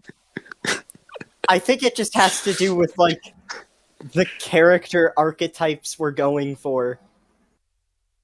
Like, our characters never like each other. Like, I just think it has a lot to do with the character archetypes. Okay. All of the characters I make are the exact sort of characters that would, like, nitpick and, like, criticize or make fun of the things that your characters do. My characters are always so sweet. Oh my god! Sure. Cues and montage of Athena. Listen, if Athena would have existed in the real world, she would have been the first one in the fucking Nuremberg trials. Holy shit. My poor baby.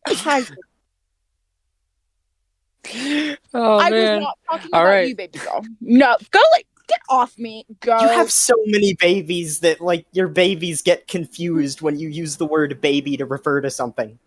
No, I minimize my babies. I only have 10. I got rid of them. Yeah. I sent them off. I only have... See, Athena would have been in the fucking Nuremberg trials. You genocided your babies. I love my babies. So then why did you get rid of them? I don't love them anymore. The continuation of the D&D where one of us plays as Athena's disowned child. Oh my lord. Athena has children? Out for revenge. I guess so. Oh, She's God, I hate to see that. After the ending that I told you about where she was queen. She has a child and then she's like, I don't like it. Yeah, I don't send it back. Send it back! Shut up! I'm just imagining the guard is like, you want me to, like, shove it back up there? And then she's like, no! Get rid. I don't care what you do with it, just get rid of it. It's ugly. It's ugly, it smells, it's loud. But your Majesty, that's what babies are. I never wanted it in the first place. All babies are ugly and but you did. It says on this piece of paper right here. And she just uses her fire magic to incinerate the paper. I don't see any paper. Bro, that was Toby Athena, though. Oh my god. I miss Athena. Oh man. Oh, that would be awesome. Just a continuation where one of us plays as Athena's child. Like it's like 10 years after that happened and they're just hell bent on pure revenge. I miss Athena. Instead of being dramatic, it's like they're both gonna have like a drunken fist fight.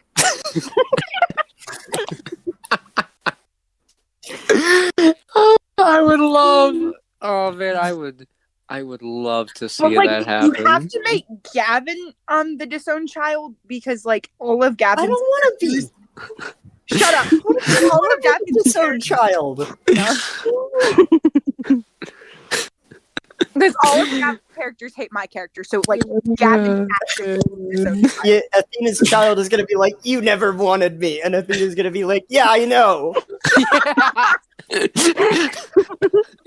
do you think I got rid of you? Yeah.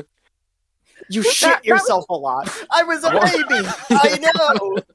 That's why I didn't want you. Why do you think there's no king here anymore? I never wanted him, and I never wanted you. Damn. God. No, get out of my sight before I kill you, just like I did to that ice spirit. Oh my fuck! I'm just imagining somewhere, like, just somewhere. Dacius is just like, you fucking. Yeah, he's off on his adventures for the guild. Just old man Dacius. He throws a rock really hard, and you bitch. He's just with like some newbie party members like who just joined the guild, so they have no idea like why he's doing it. He's like, sorry guys, sorry. It's just whenever I know a bitch is saying something bitchy, I just do that. Okay, I really like the idea of older Dacius just being more vulgar. Yeah, I'm sorry, guys. I'm sorry. It's just, man. When I hear a bitch bitching, you know. Yeah. Oh my god, Tessa! What? I found these really cute shoes that we can get matching pairs, and they're only $183. This really does feel like a fucking late night car ride somewhere. It really does. Everyone's just trying to like stay awake. You know. Like, we'll stop at a fucking Wendy's a couple miles out. Ew! Ew! We're stopping at fucking Wendy's. Shut up. There's nothing else nearby. You fucking whore, make me. And I have to piss. You know what? You have a thingy piano bottle. But he already used all the bottles. Well, you crazy? Hold it. He can't hold it worth shit. I've been holding it for the past hour and a half. Every restaurant we've come by, you've said you didn't want to go to because it was too gross. There was a gas station 15 minutes ago. Quit complaining. There was a gas station 15 minutes ago, but no, there's too much gas there. There's too much oil there. I don't like oil. Children, you stop sassing your father right now. We're going to stop this car. Oh, actually, I think I need to fucking stop this car or else I'm gonna piss myself. Dad, he's being annoying. Complaining. Just be out the window. Bro, me and Gavin would be those siblings to like constantly fight. We're not even siblings, and we already do that. It's just more joking. I don't even talk to you at school. I don't talk. Whenever we do talk, it's not like siblings have some kind of like telekinetic abilities where they can always argue with each other either. I don't know. Me and Aiden do that all the time. Well, like, what the fuck? That's her brother. Like he'll message me about the most. But weird... that's not No, but like that's not telepathy. No, listen to me. We'll see a post on Facebook, or we'll tag a post on Facebook because we have very, very different political views, and like just to annoy each other, we tag each other and post. Well, then like we'll get mad at each other, and then like we'll be annoyed with each other, and then he'll post something like, my younger sister have to be so annoying, and like it first pops up on my Facebook. Yeah, I'm fucking glad that I ate my brother in the womb. Hey, my Gavin, 2020. It's 2021 or 2021. I said that current year, current day, current fucking hour. Okay, so we're on the road. So we'll be there in about 2 minutes. Yeah, so they're almost there now. Does anyone want to bring up anything? So I guess I should say Tommy has not said a single thing on the trip because he tried looking out the window and everything was speeding by so fast that he could not bear to even slightly look at it anymore. So he's just kind of had his head in his hands the whole time. Tommy, you good back there? Mm-hmm. He's probably gonna puke on you. It's gonna be funny. If you're gonna puke, please puke on the computer. I do not feel like that. I would prefer. But he's in my lap. That's kind of the point, because he's not on me. I see Emma being really short and like trying to look over the steering wheel. I didn't think she'd be that short, but I do like that image. I think it's really funny. Wait, it's not hard to be short you? enough to not see over her thing. I can't see over steering What'd you say, Gordon? How old are you? 15. Do you have your learners? Nope. Huh. Well, at the very least, no police cars can stop us. We're here! Under 5 minutes. I really need to fix this car to go faster. And sure enough, yes. 45 minutes, but it took us 5 minutes. That's so long. I could have gotten here in under 2 minutes.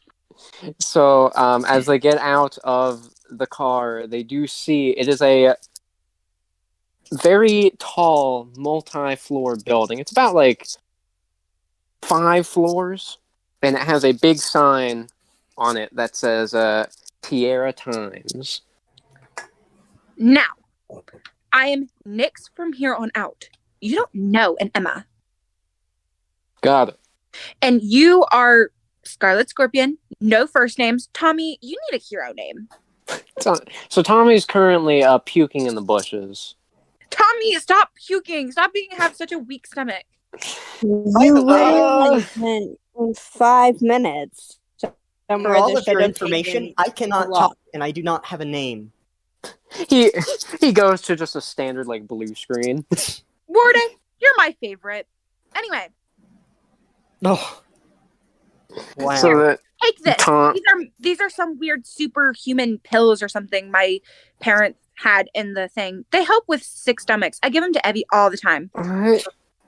And he just takes one and like immediately. Oh, I just feel really good right now. Okay, now you need you need like not a human name and like less like of a gross name. Jesus. Shush, Warden, you don't exist. Oh, here, I have a mask. No, thanks. And he puts on the mask.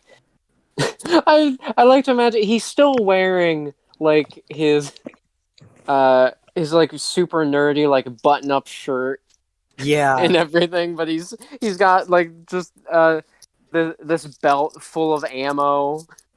In the mask. Tommy? Yeah? You might want to leave that in the vehicle. No. He does not need to leave that in the vehicle. I don't think they'll appreciate us bringing weapons and ammunition into their building. We're literally all look like heroes. Shut up. Well, yeah, she does have a point. I mean, literally, my tail is a weapon. I mean, there's not much I can do about this. You are all lunatics. Warden, you're literally a talking computer. I will shut your computer lid so you can't talk. Why do I feel like somehow that won't stop him from talking? It'll just make it muffled. Emma wants to. Pretty funny. Can Emma just power him off? Yes. This sounds like murder. Yeah, so Emma just kind of gets fed up with Warden, so she pushes his power button, and like she does it so fast that he doesn't even like fully register until like the shutdown's already started. So his screen turns off. Anyway, Tommy, you need a hero name to go by. Yeekster. Perfect. Oh, okay. I guess. Okay, turn Warden back on. He turns Warden back on and he makes sure to pick up Warden. Warden looks incredibly annoyed. You do have a shut up button. Yay!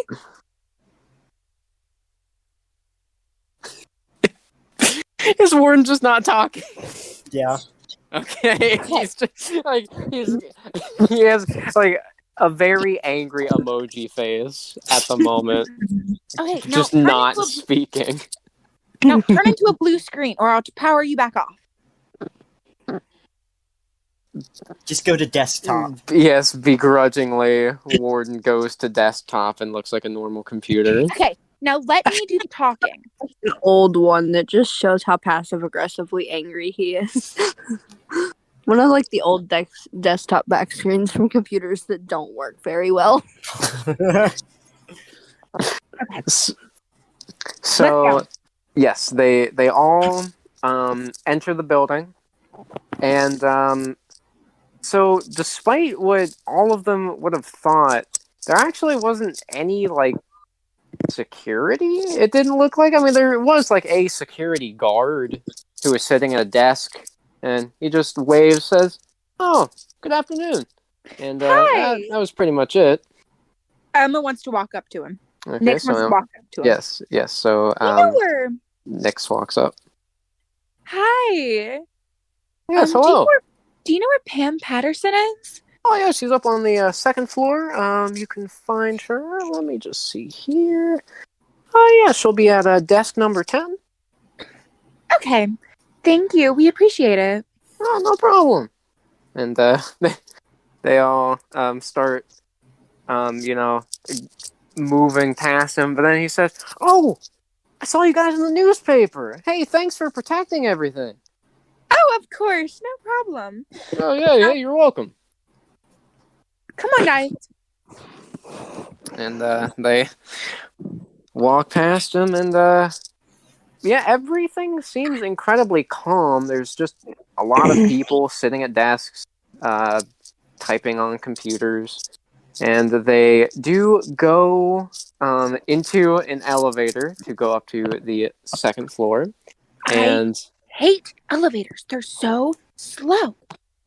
They push the second floor button, and some very jazzy elevator music starts playing as they start going up. Mm-hmm. Oh crap! The dinner theater's this week. Sorry, you made me think of something else. Sorry. That's okay. I thought Nix actually said that while in the elevator. I'm back. No. You said jazzy music, and that made me think of something at school. Sorry. Oh, okay, that's all right. So, do any of them want to say anything while just going up the elevator? It's so slow. It's still really slow. Boom. And they make it to the second floor, and the door is open, and they do try to look because they do have by the desks, they do have numbers put on them. So they're looking through the numbers, and sure enough, they do find desk number 10. And sitting there, furiously typing, is Pam. Hi, Miss Patterson. Yeah. She is not paying any attention. She is still typing. Nix wants to pound on the table. She pounds on the table, and Miss Patterson? And she has an annoyed look, and she looks up, and then she sees everyone. Oh, well, if it isn't the group that I gave a name to. So, did you come to thank me? No. We actually came to talk to you. Is there any place private we can discuss something? And she looks, again, annoyed. Look, I'm very busy right now. Can this wait? Look, we're very busy at the moment, too. Dealing with you. Please. We think you might be connected to a villain. I said Scarlet Scorpion. I said me to the top. Yeah, and everyone looks at Scarlet. What I just thought it would be, the polite thing to at least tell her why we need her. Warden. Okay, all right, fine. The break room is free right now, so hurry up. Hold on. Geekster and the computer will stay here to look over some of your stuff. Geekster? Really? Yes. And Tommy's like, oh, yeah, that's me. Yeah, I'm a new member. Uh-huh. Scarlet Scorpion, Blue, and I will go to the break room. But I'll be in there in a second. I have to talk to Geekster. All right. And so Scarlet and Blue go with Pam, and Emma stays with... Warden. Yes? Okay, this is no time to be mad at me. I need you to look at everything she's done, and when you're done that, come in the break room. We'll be talking to you. I might be a while. That's fine. Take it as long as you need, and just don't get caught. Okay. All right. Thank you. Let's do this. It's time for Geekster's first job. And he actually, looks kind of satisfied with the name now. Okay. I'm going to need you to plug me directly into the computer. I'd prefer to not do this over a network. I always have the USB cable handy. Emma wants to use go appear into the hell really USB cable ready. Yes. So using her speed, she instantly goes into the break room. Hell And, player. Pam is impatiently tapping her foot, waiting. Hi, Miss Patterson. Look, can you just cut to the chase already? Anyway, I'm Nyx. That's Blue, and that's Scarlet Scorpion. Blue, I was wondering what your name was. First of all, why have you been watching us? Why? Well, it's kind of my job. But why specifically us? I mean, I don't know. I just kind of took some pictures, and then it all went from there. Okay, but every sign of Blue has been erased. Erased? What are you talking about? Blue is not in any footages. Can you explain that? I put her picture in the article. Have you seen the article?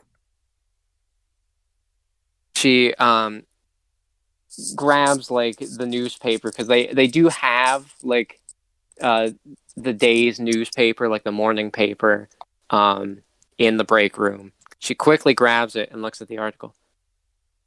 The hell? I knew I took that picture. It's on my computer. I can prove it to you. Anyway, it will be proved to us soon enough. So specifically, you've been watching Scarlet Scorpion and I. Even before, how did you get footage from that first night in an alleyway? You weren't there. You really think I wasn't there? I saw you guys. I just left the camera, hid away in a later part of the city, and then came back and got the camera.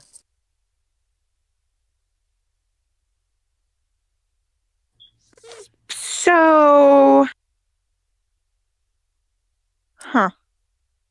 Explain how you knew we were going to be there.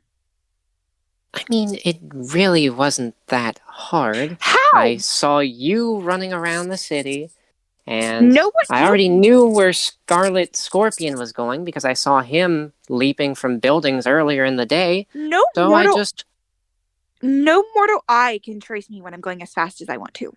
No mortal eye, but a camera eye can.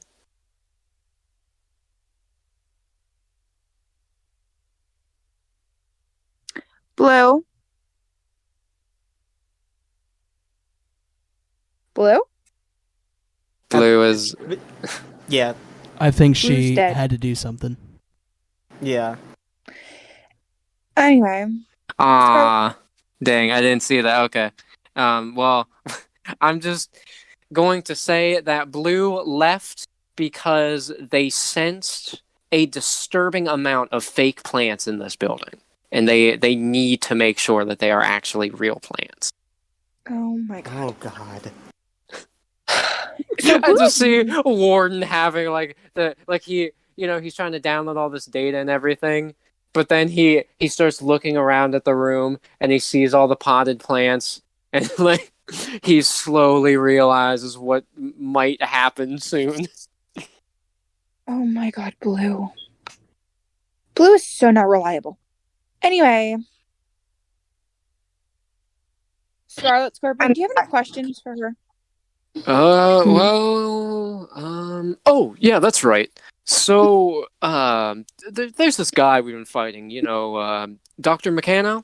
Yeah, I know. Yeah, so we think he might have gotten into your computer and looked at your footage? That's impossible. Why is it impossible? Well, I'm all the way over here, and he hasn't even come anywhere close to me, so I don't see how he could get my data. He doesn't physically have to be near you. I'm sorry, what? And as she says this, Warden, as he's downloading the data, he does pick up something.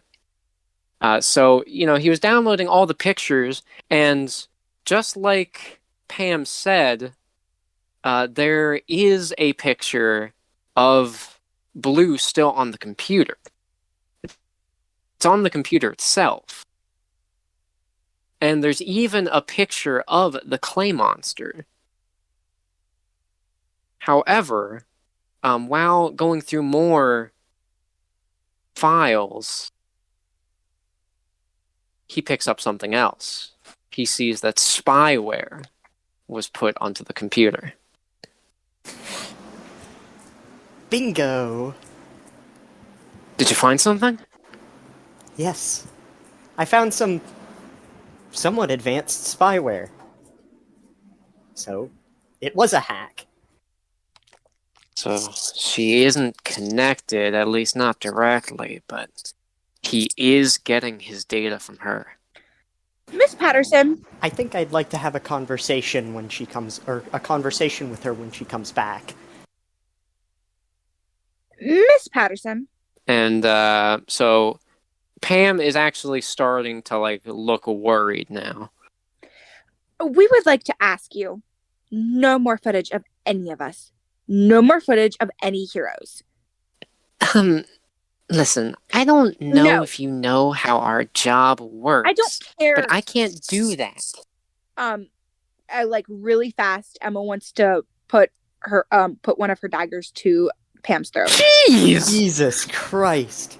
Okay. So she does this. I'm not going to hurt you, but I will report you to the proper authorities. Proper authorities? What have I done that's illegal? All I ask you is to stop taking footage of heroes. Okay, wait. I want to ask a question really fast, just before we do anything, because I can't remember. Okay.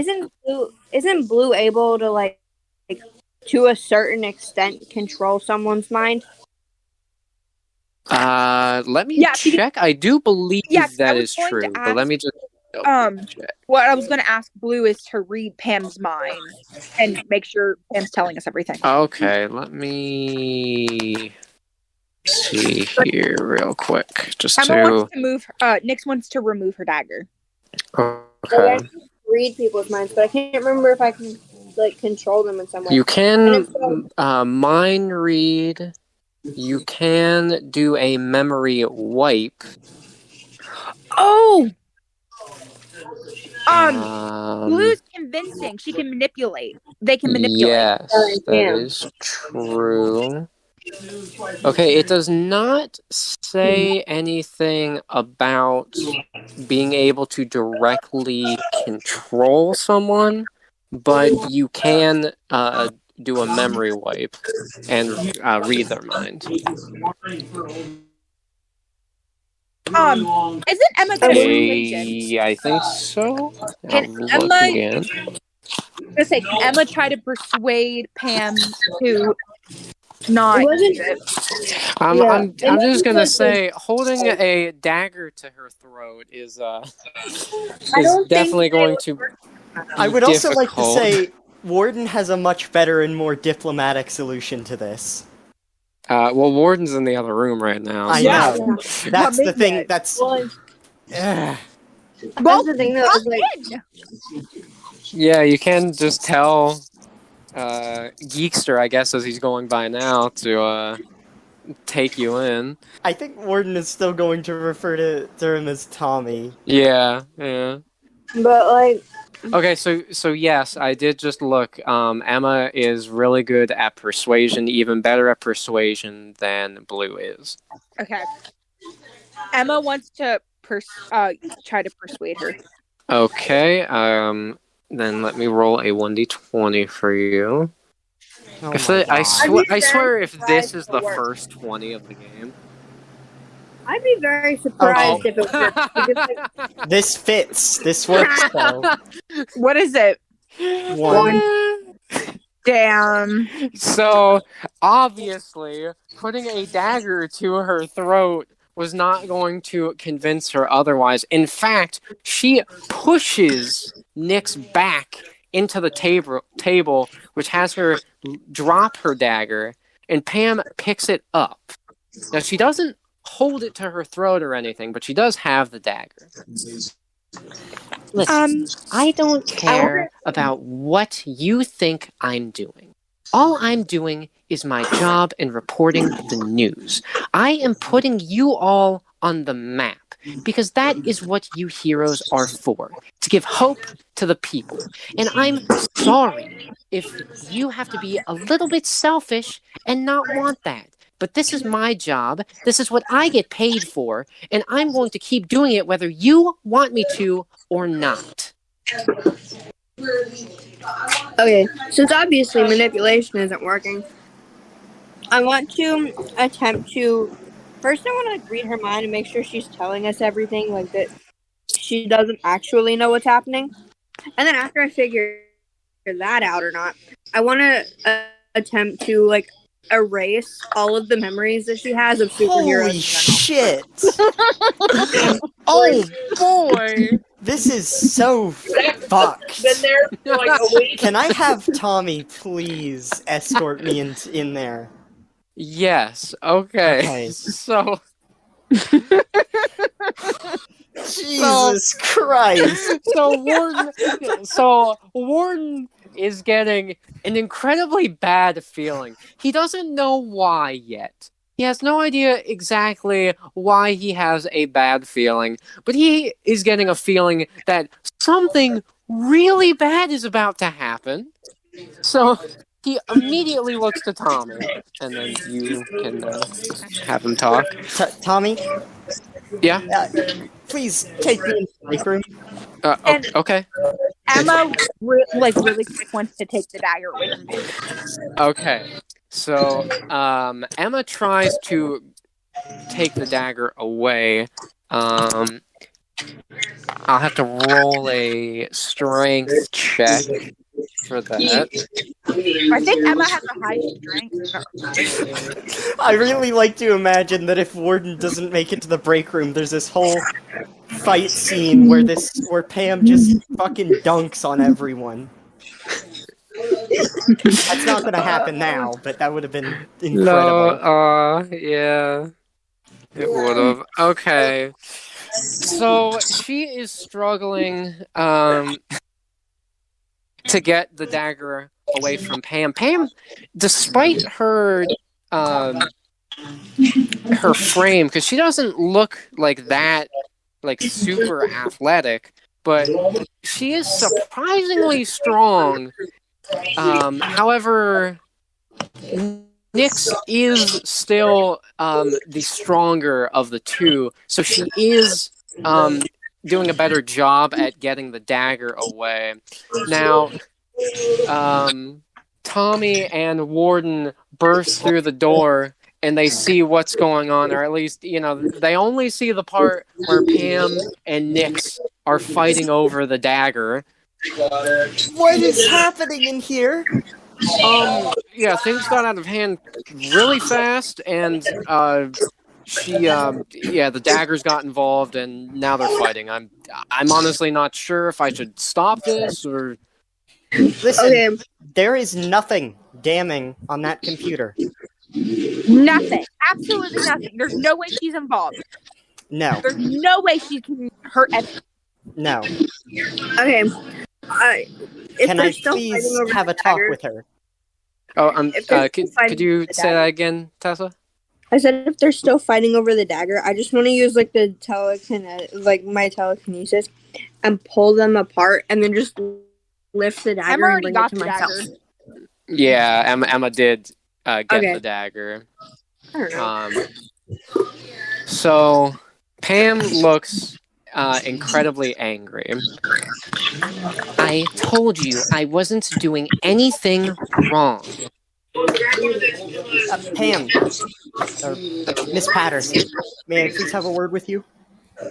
What now? So, I've checked your computer, and me and Tommy now know how... Geekster! and Tommy looks at Warden pleadingly, like, "Come on, man, this is my secret identity." Me and Geekster now know how Meccano got a hold of the video footage of Nyx. How? There is a somewhat advanced spyware on your computer.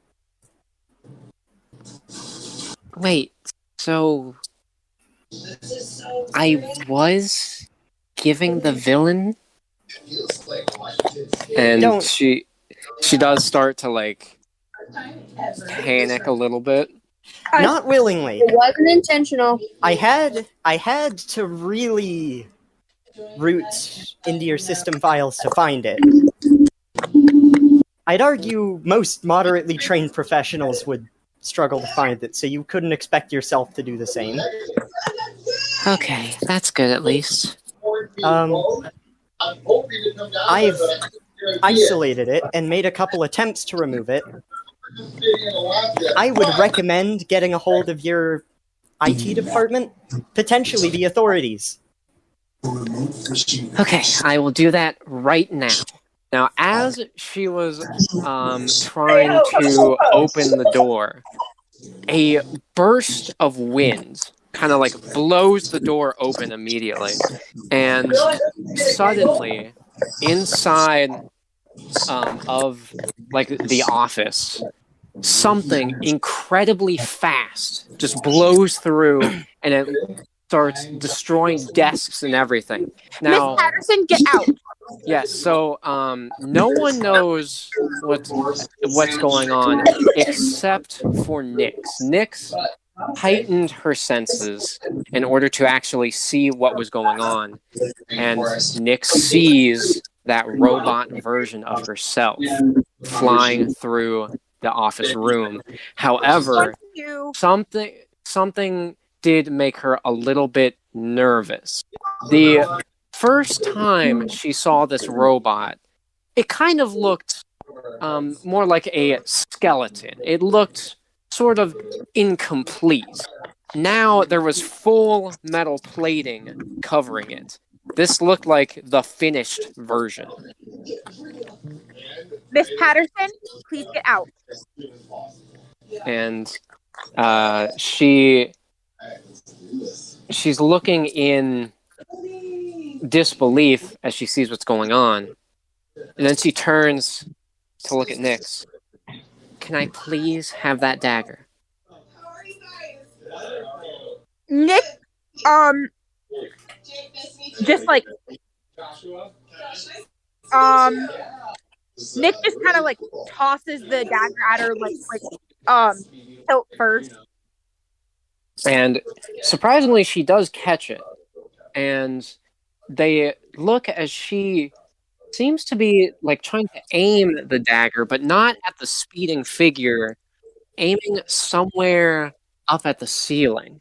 She tosses the dagger, and it appears to hit something hanging up on the wall.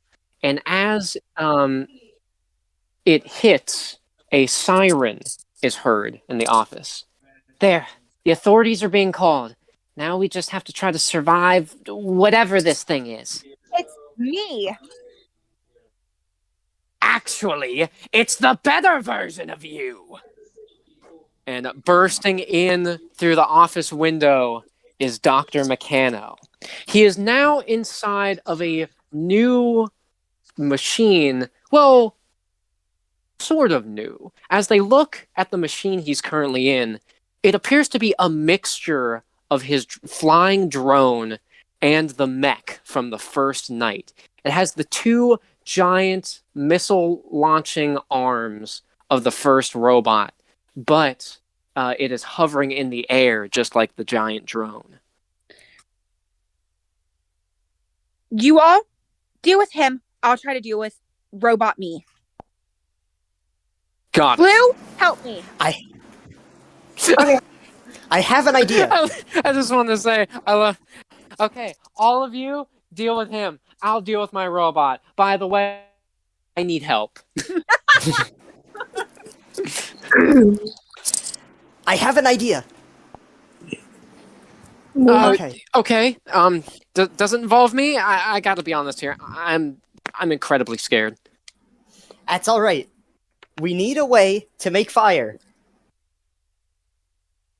Oh! And he remembers, and he quickly pulls out the firecracker. Here.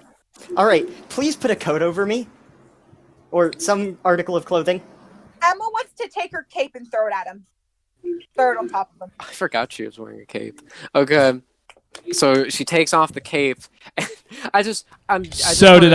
She takes off the cape and throws it at Warden. However, as she does this, her robot doppelganger, who I will from here on out be calling Mechanix, punches her and like drags her across the office floor. Drags her across the office floor. All right. Light the firecracker and hold it up to the ceiling. And light that son of a bitch. Tommy is trying to do it, but he's really shaking now. He's actually very just afraid of the situation. Land on the ground! Pam quickly takes it and lights it and holds it towards the ceiling. Now what? Throw it when it's about to detonate at one of those fire detectors. Try not to hit the fire detector directly. And she tries to aim. Now, as that is going on, Dan is trying to stall Meccano while Nyx and Blue are trying to fight Mechanix. Now, I'm going to roll for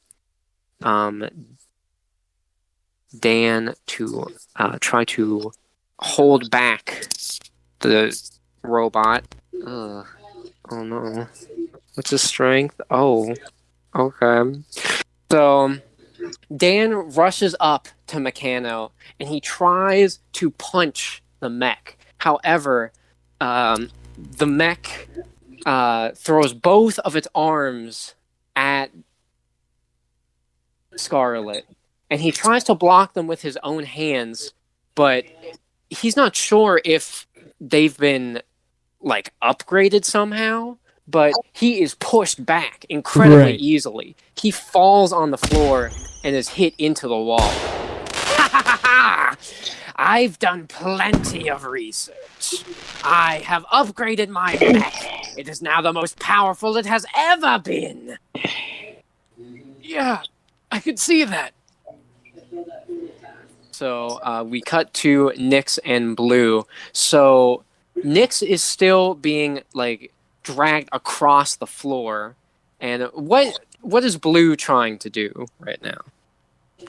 I want to try and like telekinetically just like lift the robot so it can move. Okay. Can you roll a 1d20, please? Roll that 1d20. Oh, okay. Yeah. Okay, so Blue uses their telekinesis to separate Nyx and Mechanyx. However, Mechanyx seems to be aware that it is in the telekinesis and tries to fight its way out of it. And Blue has never experienced this before, but they're actually starting to like feel Mechanyx fighting back. So it's putting a strain on them, but they are still holding Mechanyx back. Now, Nyx is able to get up. She is damaged, but she is still able to stand. So what does she want to do? Can Nyx do a super punch? Yes. All right, let me roll.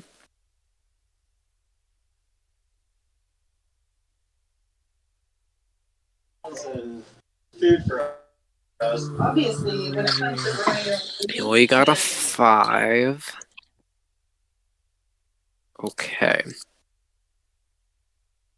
So, Nyx tries to do a full power punch, runs up, lifts her arm, and tries to hit. However, despite being stuck in the telekinesis, Mechanyx has drained Blue enough to be able to move its arm and block Nyx's punch, actually grabbing her fist. Oh my fucking god. Who's playing the sound effects? That was me. I wanted to add a little dramatic effect. All right. I was wondering, were you the one who was making the firework noises too? Yeah, it was a little delayed, but I wanted to try to do it on time this time. But yeah. Okay. All right. So Mechanyx is holding there we go. Turn my mic up a little bit. Fist in its hand.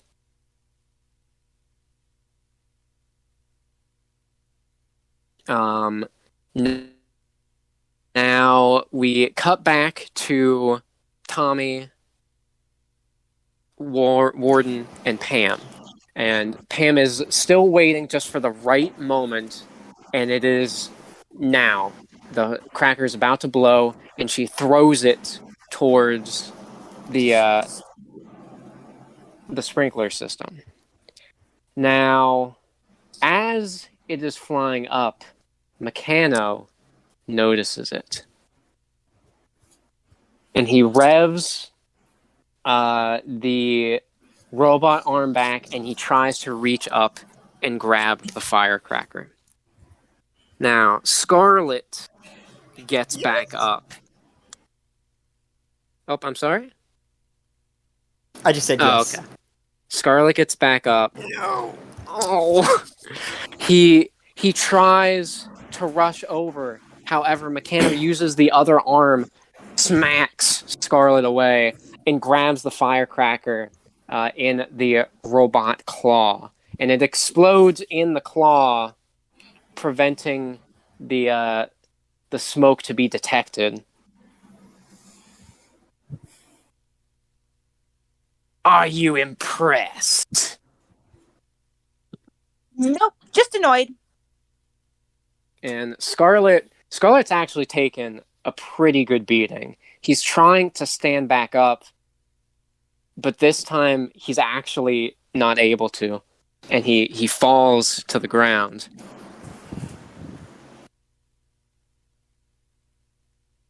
Okay, this is bad. Wait a minute. This is an office full of computers, electronics. Yeah? What we need to do is break one good enough. Do you still have that shotgun? And he takes it out.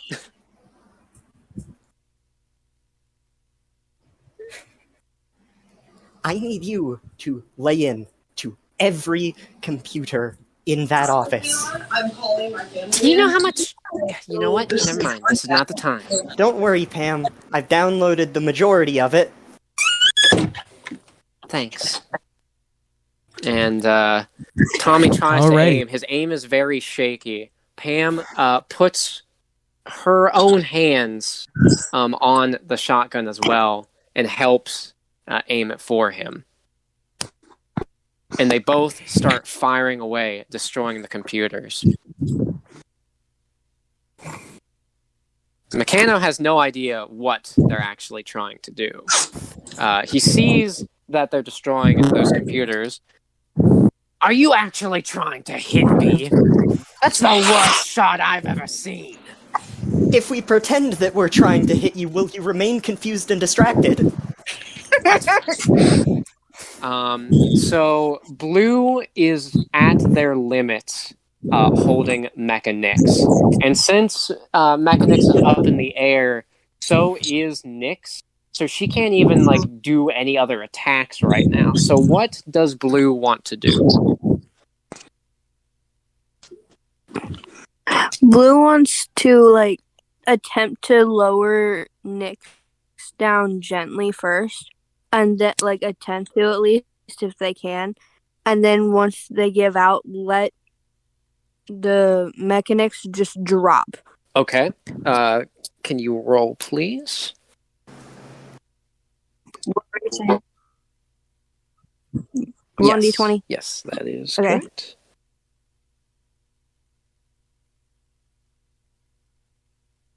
Okay. All right. So Blue was at their limit, which is actually something very new to them. They've never felt this feeling of exhaustion before. So they use most of their remaining strength to separate Nyx and let her down gently. They try to drop Mecha Nyx, just slam them into the ground. However, they do not have enough strength to do that. Their telekinesis fades. Mecha Nyx lands on the ground and turns to face Nyx again. Now, Nyx is looking at this situation. She doesn't know what Warden and Tommy are doing. She does believe they have a plan, but she knows this is a very dire situation, especially since Scarlet is currently out. So what does she try to do? She wants to use her gun, and with her really fast reflexes, track Nyx with it and just pelt. Oh, I see what you're saying. Okay. We can try that. Let me roll for that. Because with Nyx out of the picture, then she could focus. Jeez! What? But why, Dice Maiden? Why? You are a cruel mistress. Good lord. Okay. So You need to get... Mecha Nyx starts rushing up towards Nyx, trying to punch her again. Nyx quickly takes out her gun and starts firing. Mecha Nyx sees the spray of bullets and it starts dodging them.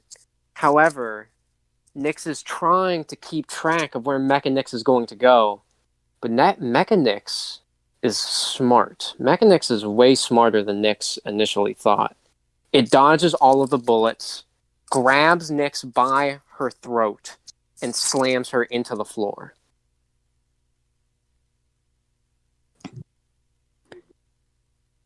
Nyx is on the verge of going unconscious.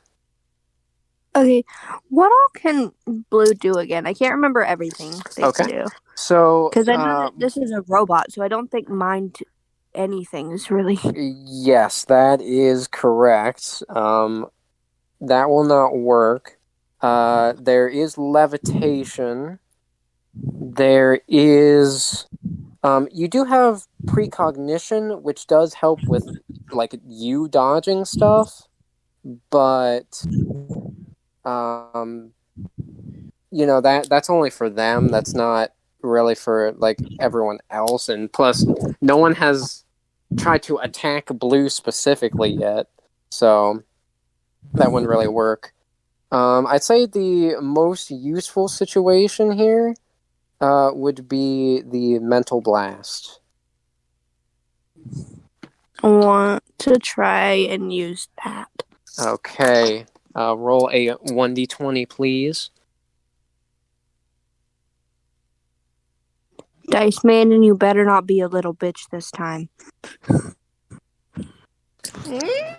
Okay, I gotta look at modifiers for that. Okay. So, Blue is like completely exhausted. However, they realize that if they don't do anything now, Nyx is probably going to die here. And in fact, at this moment, Blue sees a vision, a very quick one, and it is Mecha Nyx stabbing all the way through Nyx, killing her. Yeah, let's not let that happen. This is the first time that this is the second time that Blue has received a vision of one of them dying. And they know they should have the power to stop it. They aim at Mecha Nyx, and they fire a mental blast. The blast does hit Mecha Nyx. Now, it's not a very powerful blast. It does do some damage, but it doesn't phase Mecha Nyx that much. And this seems to be the limit for Blue. Blue slumps to the ground and has to catch their breath. Now, Tommy and Pam have almost shot down every computer, and they have just shot down the last one. Have any of them started smoking yet? Yes. The first few that they shot have started to smoke. And as the smoke rises up, Meccano, he stops maniacally laughing as he was watching Mecha Nyx this whole time, admiring his creation. He looks, and he sees the smoke rise. Meccano! No!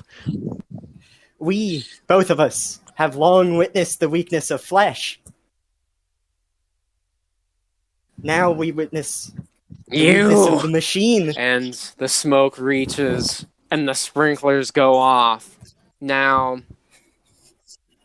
normally, Mecha Nyx, with all of its metal plating, wouldn't have been severely affected, if affected at all, from the sprinklers. However, that mental blast actually did shoot off a piece of the metal plating. As the sprinklers go off, the wires are exposed and the water hits it. And Mecha Nyx begins to short circuit. Now, something odd, something that even Nyx, on the verge of losing consciousness, sees is Mecha Nyx is still struggling to go over to Nyx. Now, she can't say for sure, but it almost seems like Mecha Nyx wasn't just some mindless robot, but it almost seemed like it actively wanted to kill her. As right before it short circuits, it tries to lift up one of its arms, which does have some giant like metal claws on it, and tries to stab it down at Nyx. But the short circuit completely fries Mecha Nyx, and the arm falls limp before Mecha Nyx completely shuts down. Nyx like jump up and like just pelt it with like pelt Nyx whole like Mecha Nyx like whole thing with the bullets. So to, like completely like destroy. Okay, so I will have to roll for this. But yes, I can.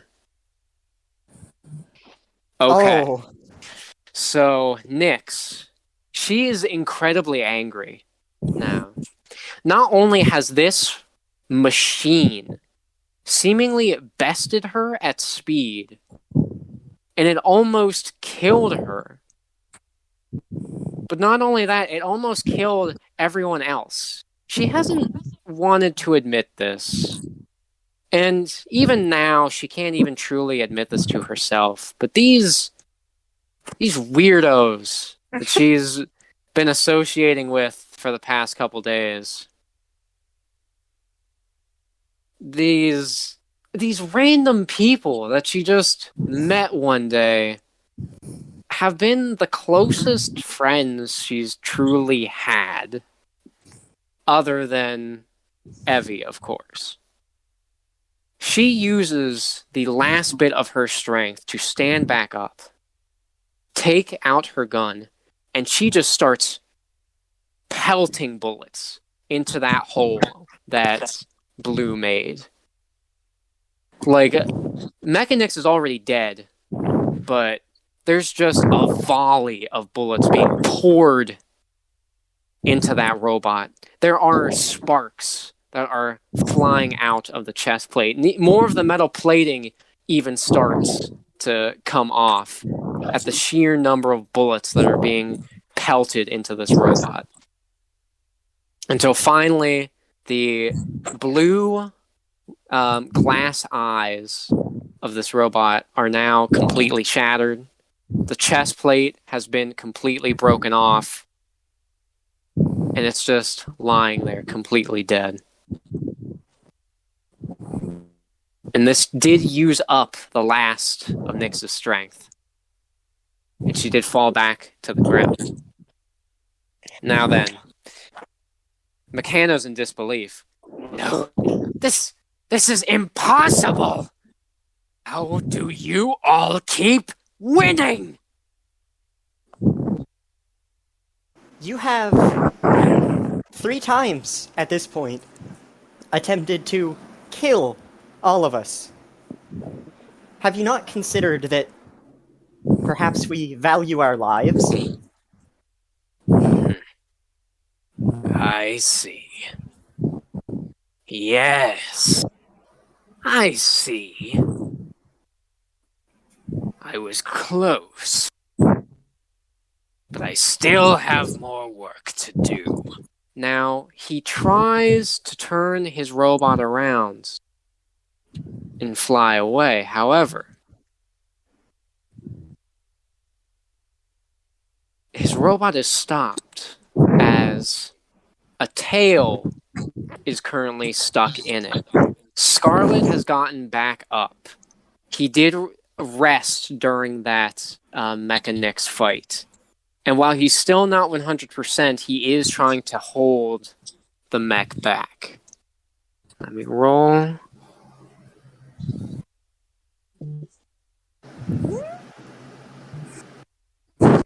He's using all the strength he has in his tail and both of his hands to try to hold the mech back. I'm not letting you escape again. Now, Meccano turns the robot around and he tries to aim the missiles at Scarlet. However, a brief surge of energy in Scarlet has him throw the robot out of the window. Now, he didn't really damage it other than the hole his tail put into the back. And since it is able to fly, it simply just flies back up. You haven't seen the last of me. I will prove that my machines are more superior! And he flies off.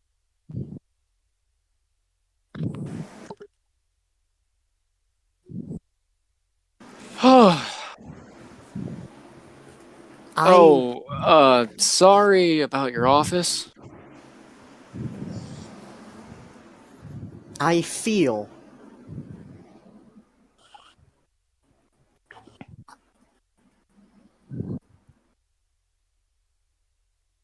hate. I never thought it would even get this bad.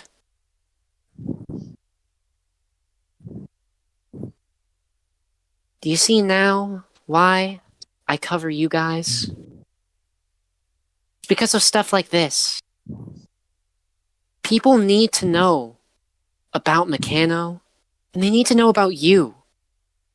Because if more stuff like this is going to happen, they need people that they can rely on. That is why I do this job.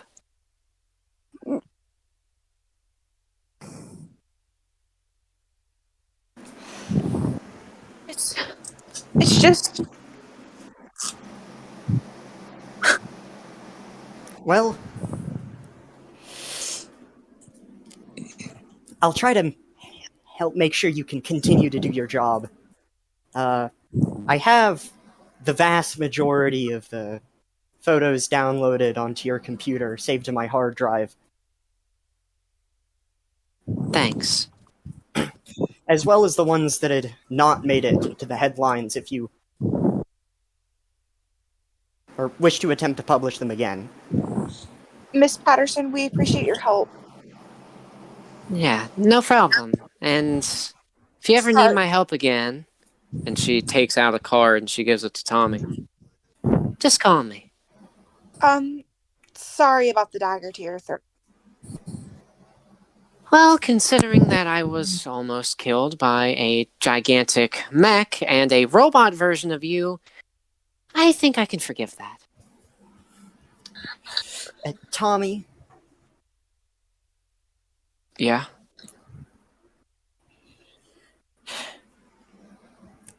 We have a lot of work to do. Yeah. I need a lot of dark chocolate. And they all eventually leave the building. Now, due to everything that has just happened, they all drive back to Emma's house. Well, obviously not Pam. Pam goes home. And they go back to Emma's house so that Tommy, Warden, and Dan can get back in their own vehicles, go back home. Emma goes back into her house and she sees Evie waiting for her. And all she can do is give her a silent but very hard hug. Because that was the closest she had been to death ever doing this job. And out of everything,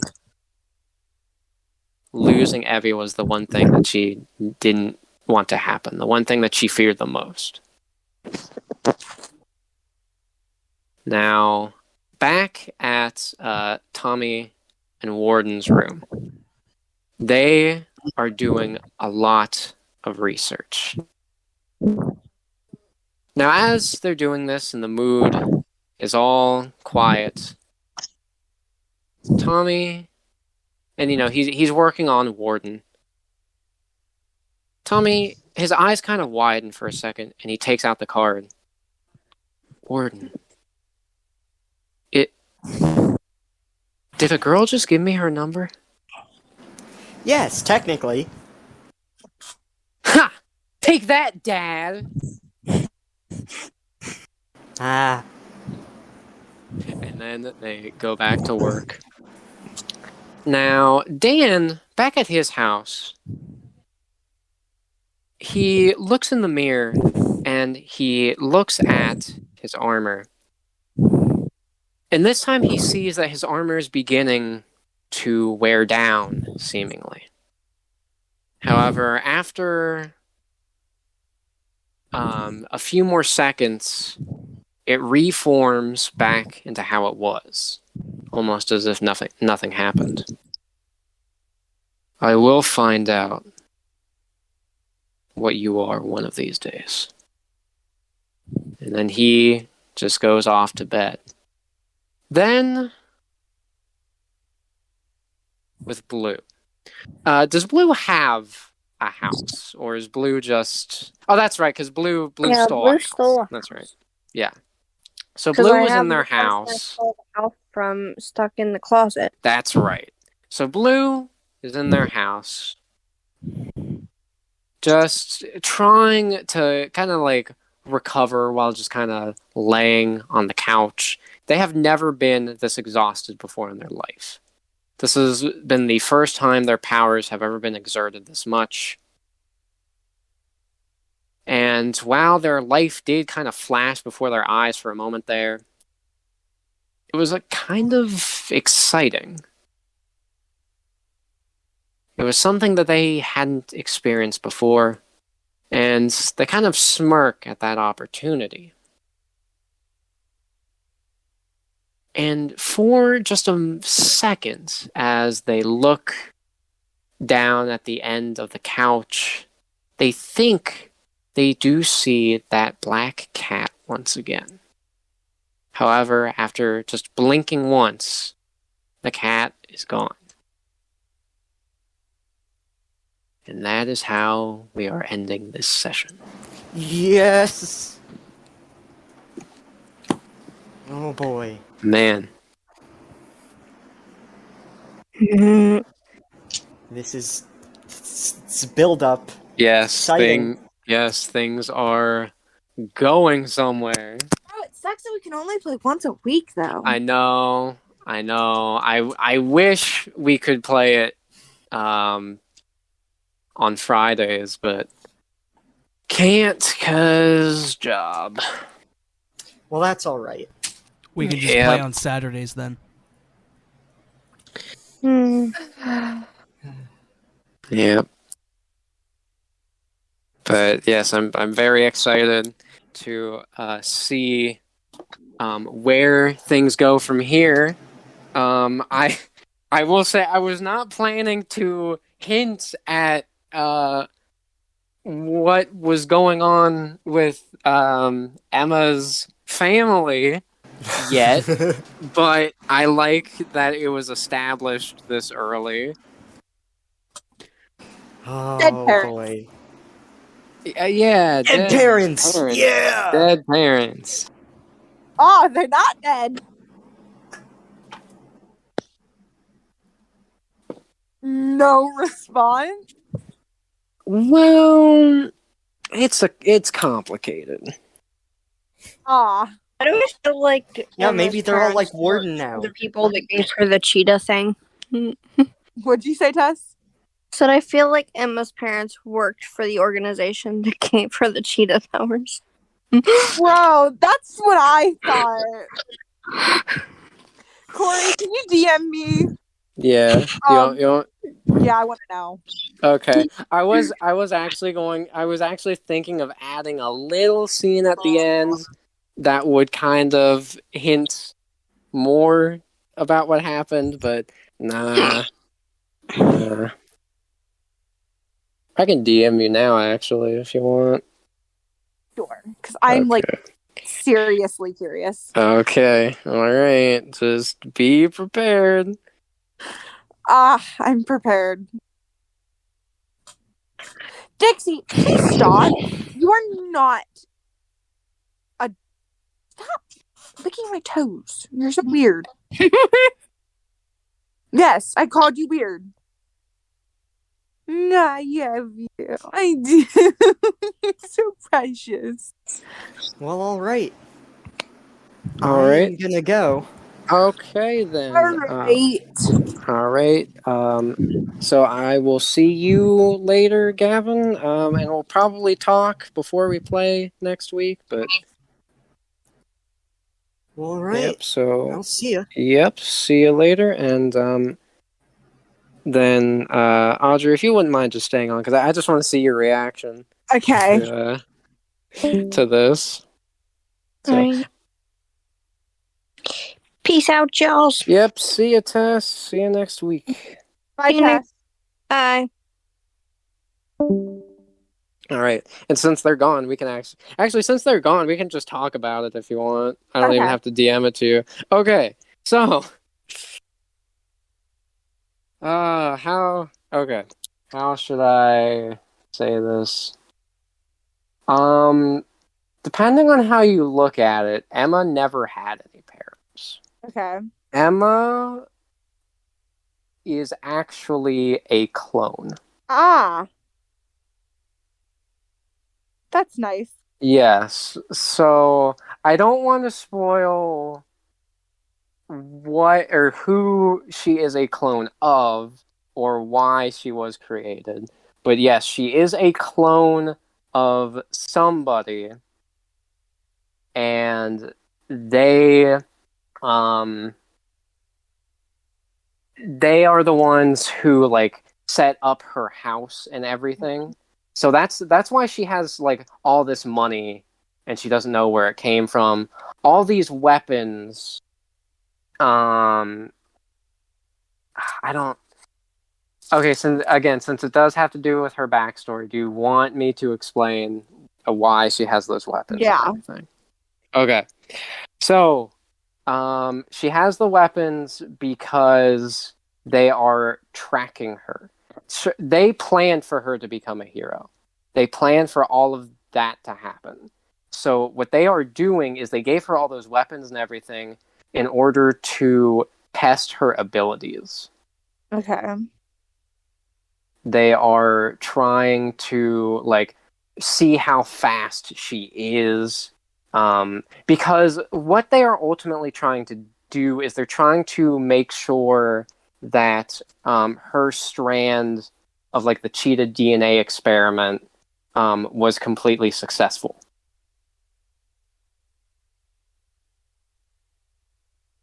Okay. No. Now, does she know she's a clone? No, she has no idea that she is a clone.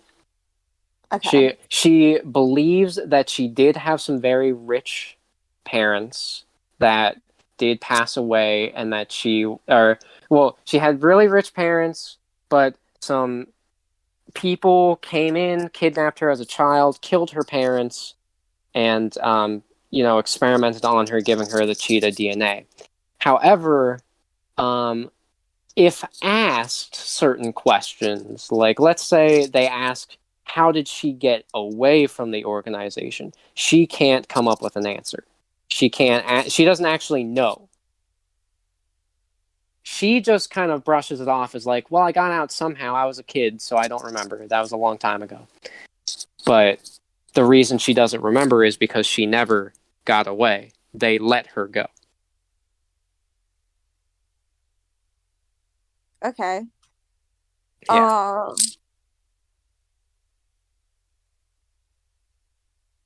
So, how did she get Evie? Okay, that is another spoiler if you want me to say that too. Because okay, I'm really curious. Evie is another clone. Ooh, fun. Yes. Yes, so she does genuinely believe that Evie is her sister. Okay. And technically, yes, Evie is her sister because they both are from the same DNA, but they are both clones. Okay. Now, Evie does have a reason to be there.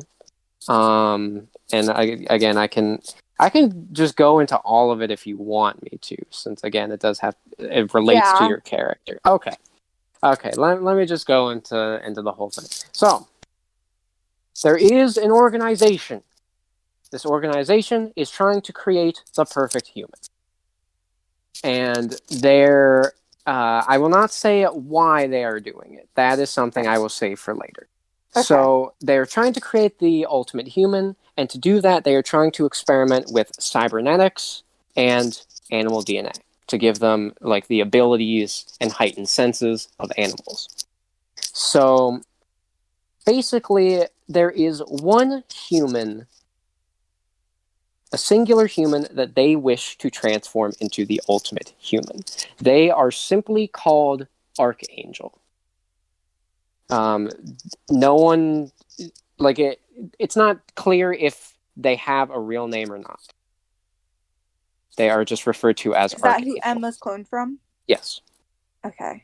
So basically what happened was they need to give Archangel all of the DNAs and cybernetics. However, they do not have the ability to, they can like test that out on Archangel, but if any of those like backfire, then they're out of luck.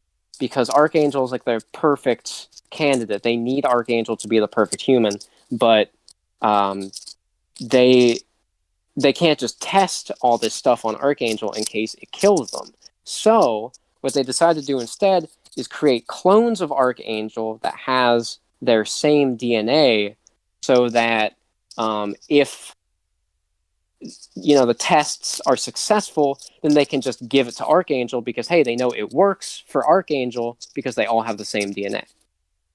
Okay. So eventually they did create Emma, and they gave Emma the cheetah DNA specifically in order to give Archangel enhanced reflexes and enhanced speed. Now, after Emma was created, what they did is, so you said Emma's like 15, right? Yeah. Okay. So Emma was essentially born as a 15-year-old. Like when she was cloned, she was 15.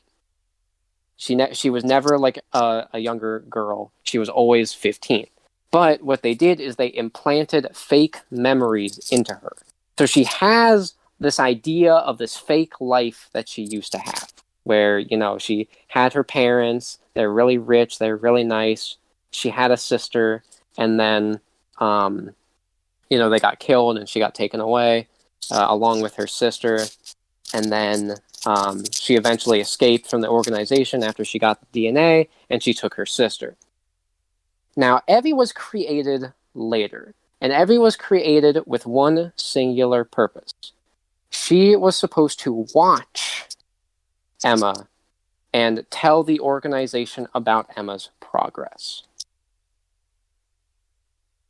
Wow. Yes. Oh my god. Yes. So Evie is just like Evie pretending to be deaf? I was actually going to have Evie be deaf.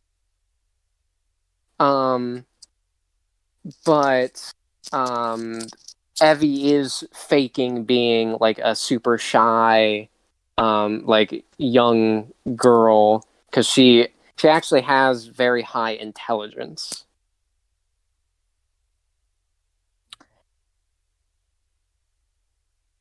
But they did design her to not speak specifically. Basically for the purpose, just in case she decides to like turn on the organization for whatever reason, it would be a lot harder for her to communicate what was actually going on, just through like sign language. I mean, yeah, that's true, but I mean, what would she write? Like, you're a clone? Like, what is Emma supposed to believe just by her writing that? And plus, you know, you also gotta think, like, Emma thinks she's just a little kid. So if she, like, writes something down, Emma's just gonna be like, oh, you're, like, playing pretend or something. True. You know? Yeah. So, yeah, that's their whole deal. That's what's going on. And that's... So, what is in that box? You know what? No, I won't spoil what's in the box. Oh! I'll keep that a secret. I want to know what's in the box. I'll keep that a secret. Okay, well, you know, it does relate to everything. So, okay, I will say what's in the box. What is in the box is a I'll have to think of an exact name for it, but it is a bomb. It is a very, very advanced bomb that essentially disintegrates everything in a certain, like, radius, like, just completely disintegrates it. There is no traces of it left. And that is there in case something happens where, like, Emma deviates from the program, or if, like, something happens to Emma where she's no longer, like, useful. Like, let's say she somehow loses her power. If she loses her power, Evie's job, take her back to their house. The bomb will remotely detonate and evaporate both of them, so there's no trace to the organization.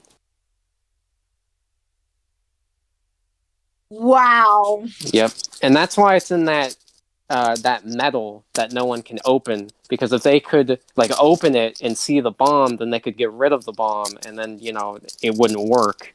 So that's why it was placed in that, so that none of them could actually open it.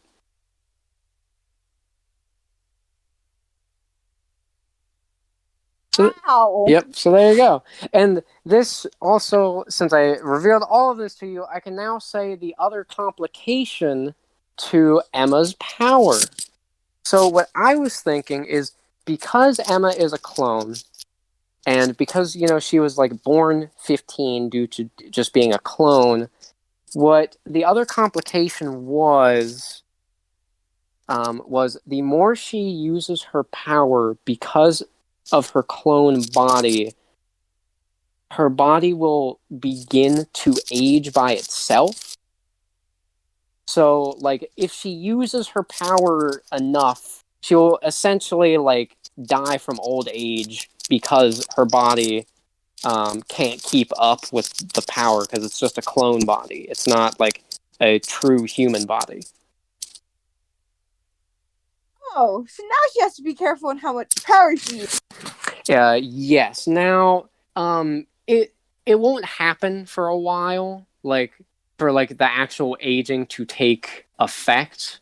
So you're good for a good bit, but I will say, in about, like, I don't know, like, maybe 2 arcs from now, I might make the mention, like, I might say a slight detail, like, Emma showed up to the coffee shop and she's really annoyed, and then she brings up something about having, like, you know, when she was doing her hair this morning, she found some, like, gray hairs or something, and she's really annoyed by it because she's like, I'm not that old. And it's like, oh no, technically you are. Oh goodness. Yep. Yep. Okay. So there you go. That's the big reveal of her true backstory. Nah.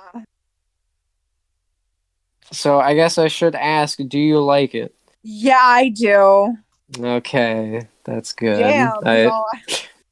Yeah, I was hoping you would like it, since I was like, oh, that would be a really good twist.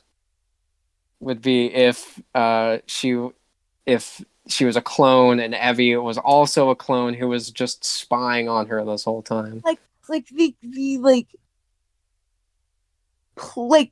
just, like, imagine finding that out, like, The depression. I know. That's so there. Yeah, I'm very interested to see how you will have her react when she does truly find out this information. I don't know. Like, I'm definitely gonna think about it because it's like. So, this information would have been revealed in the next arc after this one. So after we beat Meccano, the next arc is the Seed arc, and Seed is the organization that created her. Okay. So when that arc happens and we go into their actual headquarters, by the end, she is going to find out that she's actually a clone. I'm not sure. Well, she might find out before the end. I'm not sure exactly when. I was thinking that Archangel would reveal it, because I was thinking like the final fight in that arc is going to be Archangel, and they're going to have like all these abilities, including Emma's speed. The atoms. Yes. Like, where she can, like, okay. Because that would be amazing. Yes. Because, you know, a robot can't really fade into atoms and, like, do that. Yeah, so what I was actually thinking for like the end of that arc, what I was thinking is Archangel would basically threaten to kill Evie because Evie there's no use to Evie anymore because Archangel is in their own, or I can say it. It's a her. Archangel is a girl because all the clones are female. So she believes she is complete. She believes she is like all powerful and she doesn't need Evie anymore. So she's going to kill Evie. She was going to kill Evie in front of Emma because she basically wants to get in Emma's head and say, like, you're not real. Like, neither of you are real. You don't deserve anything. Like, you don't deserve a life. You were just created to be test subjects for me. So I was going to have it where that ends with Emma using, like, all the strength that she has to completely go past her speed. So she like goes faster than the speed of light, which is something not even Archangel can keep up with, and just stabs Archangel like right through the chest. Yes. And like that, and that's how it would end. Like with her claws. Yes. Like yeah. Ha! With the claws. Yeah, so that's how that was going to end. So we can try to build that up, and maybe after that, Emma doesn't like figure out how to go that fast on command. Like she did it that one time, but she doesn't know how to do it again. But now she is able to phase through things, like speed up her atoms, and just walk through stuff after that. Which that would be really cool. That would be pretty cool. So there, I have to walk through the door. Yep, there you go. So yes, that is everything about Emma's backstory. That's really cool. Like I really do like it. Thank you. I'm very happy with that one. I was very excited to get to that. And then I was also going to have the evil Emma from the alternate universe be a part of that, where so the thing with her is that she was also created by the organization. I have to come up with like if their reasoning was different on why they were making the clones, but so she was a clone from the organization, and so was Evie. However, the difference in the alternate universe is Evie was also meant to be one of the animal DNA experiments, and it failed. So that Emma was able to talk to that Evie, and that Evie could actually talk, and like they grew to actually feel like sisters. But then the animal DNA project failed on Evie, so that Evie died. And Emma couldn't handle it. Emma wanted to get Evie back, and the organization used this to their advantage. So they're like, okay, we'll give you this cheetah DNA so that you can try, and like if you can run fast enough, you should be able to like go back in time and try to get Evie back. Which that was a lie. So what they actually wanted is they wanted Emma to go so fast that she could go into other dimensions, because they wanted to do research on that. So what evil Emma was doing is she was running so fast that she would go through alternate dimensions, and she's just trying to find one where Evie is actually alive so that she can have Evie again, even if it's not the same Evie. So Emma has to face evil Emma. Yes. And I was thinking, like, in their fight, I was thinking, like, evil Emma wears, like, a mask, like a kind of like a motorcycle mask, completely covers her face. Like, there's like a black visor, but she can't actually see through the black visor. So she doesn't see her face. She doesn't know it is an evil version of her until like near the end of the fight.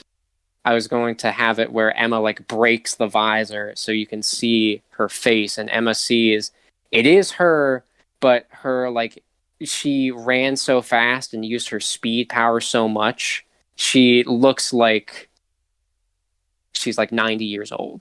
Like the aging got that bad because she has been essentially running non-stop just trying to find a universe where Evie is still alive in it. Now, during these fights, the whole group is with them, right? I'm not entirely sure yet. So you know, these are all just like ideas for things I want to happen. They will inevitably be different than how they play out in my head. So in my head, it's just Emma and evil Emma fighting somewhere. Okay. So, yeah, there you go. That's everything that has to do with Emma and her backstory. Oh, I'm like really like surprised. Like I didn't think it would be like this good. So you did like a really good job. Thank you very much. Oh, real quick, something I should mention. So the bully that she was having a fight with at the beginning of this, I was actually having that. So I've mentioned this before, but it hasn't started yet. But I am doing another M&M campaign on a different server, and I wanted these two campaigns to kind of connect and be in the same world. So one of my players on that other server, her character was kind of like a delinquent high school girl, and she has she's a mutant and she has fire powers, but she doesn't use those in school, but she is still like a delinquent at school. And my idea was that is the bully that Emma constantly like gets into fights with, but neither of them know that the other is a superhero. Oh my god, that is amazing. Yes, thank you. Yeah, I thought it'd be really cool to like connect the two campaigns together. Wow. Oh yeah. This fucking bully, but like a superhero. Are they an anti-hero? Yeah, so she does stop criminals, but she doesn't do it to save people. She does it because at school she gets in trouble for beating up people. But here she can beat up people all she wants and she gets praised for it. Sounds would do. Yep. So yeah, she is an anti-hero. Actually, all the characters in that other group are anti-heroes. I think the only one who isn't is the character I'm playing as. But even then, I'm pretty sure they will probably turn into an anti-hero just being around these other two. Oh. So, yes. I don't know if we will officially have them meet. I'd like to. I think that would be a cool thing for both of the teams to meet, but we'll see what happens. Okay. All right, well, that was fun. That was. And I am really excited to play and continue this next week. I wish we could do it earlier, but unfortunately cannot. Yeah. Well, I know next weekend. Yeah, I'm literally free all next. So. All right. So yeah. Yes, we will definitely continue this, and I will say I'm really liking how all of our characters are interacting with each other. It's really great. It's all less. It's like we get along a lot more like the other two campaigns, but it's a lot more like joking, like sibling, like relationships in here. Yeah, less, that's what I really. That is what I really like. Like in the other campaigns, it seemed like all of our characters did hate each other, but they were just kind of stuck with each other, so they're like, fine, we'll work together. But and like they did grow to actually like each other, but at the beginning they were not like happy to be around each other, and then they had moments where things got heated. But in this one, yeah, they also kind of act like that, but it does feel more like a sibling relationship. Yeah. Like, and also like Tessa plays a lot in this one. Yes, no, I like. Yeah, so I will say, Blue is, I should say this Blue, considering her their Starfinder character is also named Blue. Yeah. Is my favorite character they've made, probably the best they've made. Just because they've like interacted a lot more with the group. Yeah. Well, I mean, like in the first season. Season 1 D&D, like they kind of interacted, but like season 2 and like Starfinder, they just seem like they like enjoyed it. Like now they're into it. Yeah, I can also agree with that. Like especially season 2 D&D, it did seem like they were not really enjoying it. They were just kind of doing it just to be like, well, they like it when I'm there, so I'll. Yeah, I'll hang out. But yeah, there's a lot going on over the summer. So like they wanted to play like at the same time. They like just wanted to be like alone. I see. Yeah, but they didn't want to like absolutely end it. So after like what happened with Athena, they were going to end it, like, and see if they could end their character. But like, I was like, Taz, don't do that because I did it. I see. Yeah.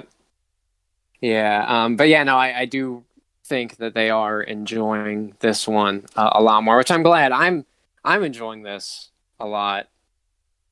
Honestly, again, I said it before, but I have not had this much fun with a campaign since season 1 of D&D and the BS campaign.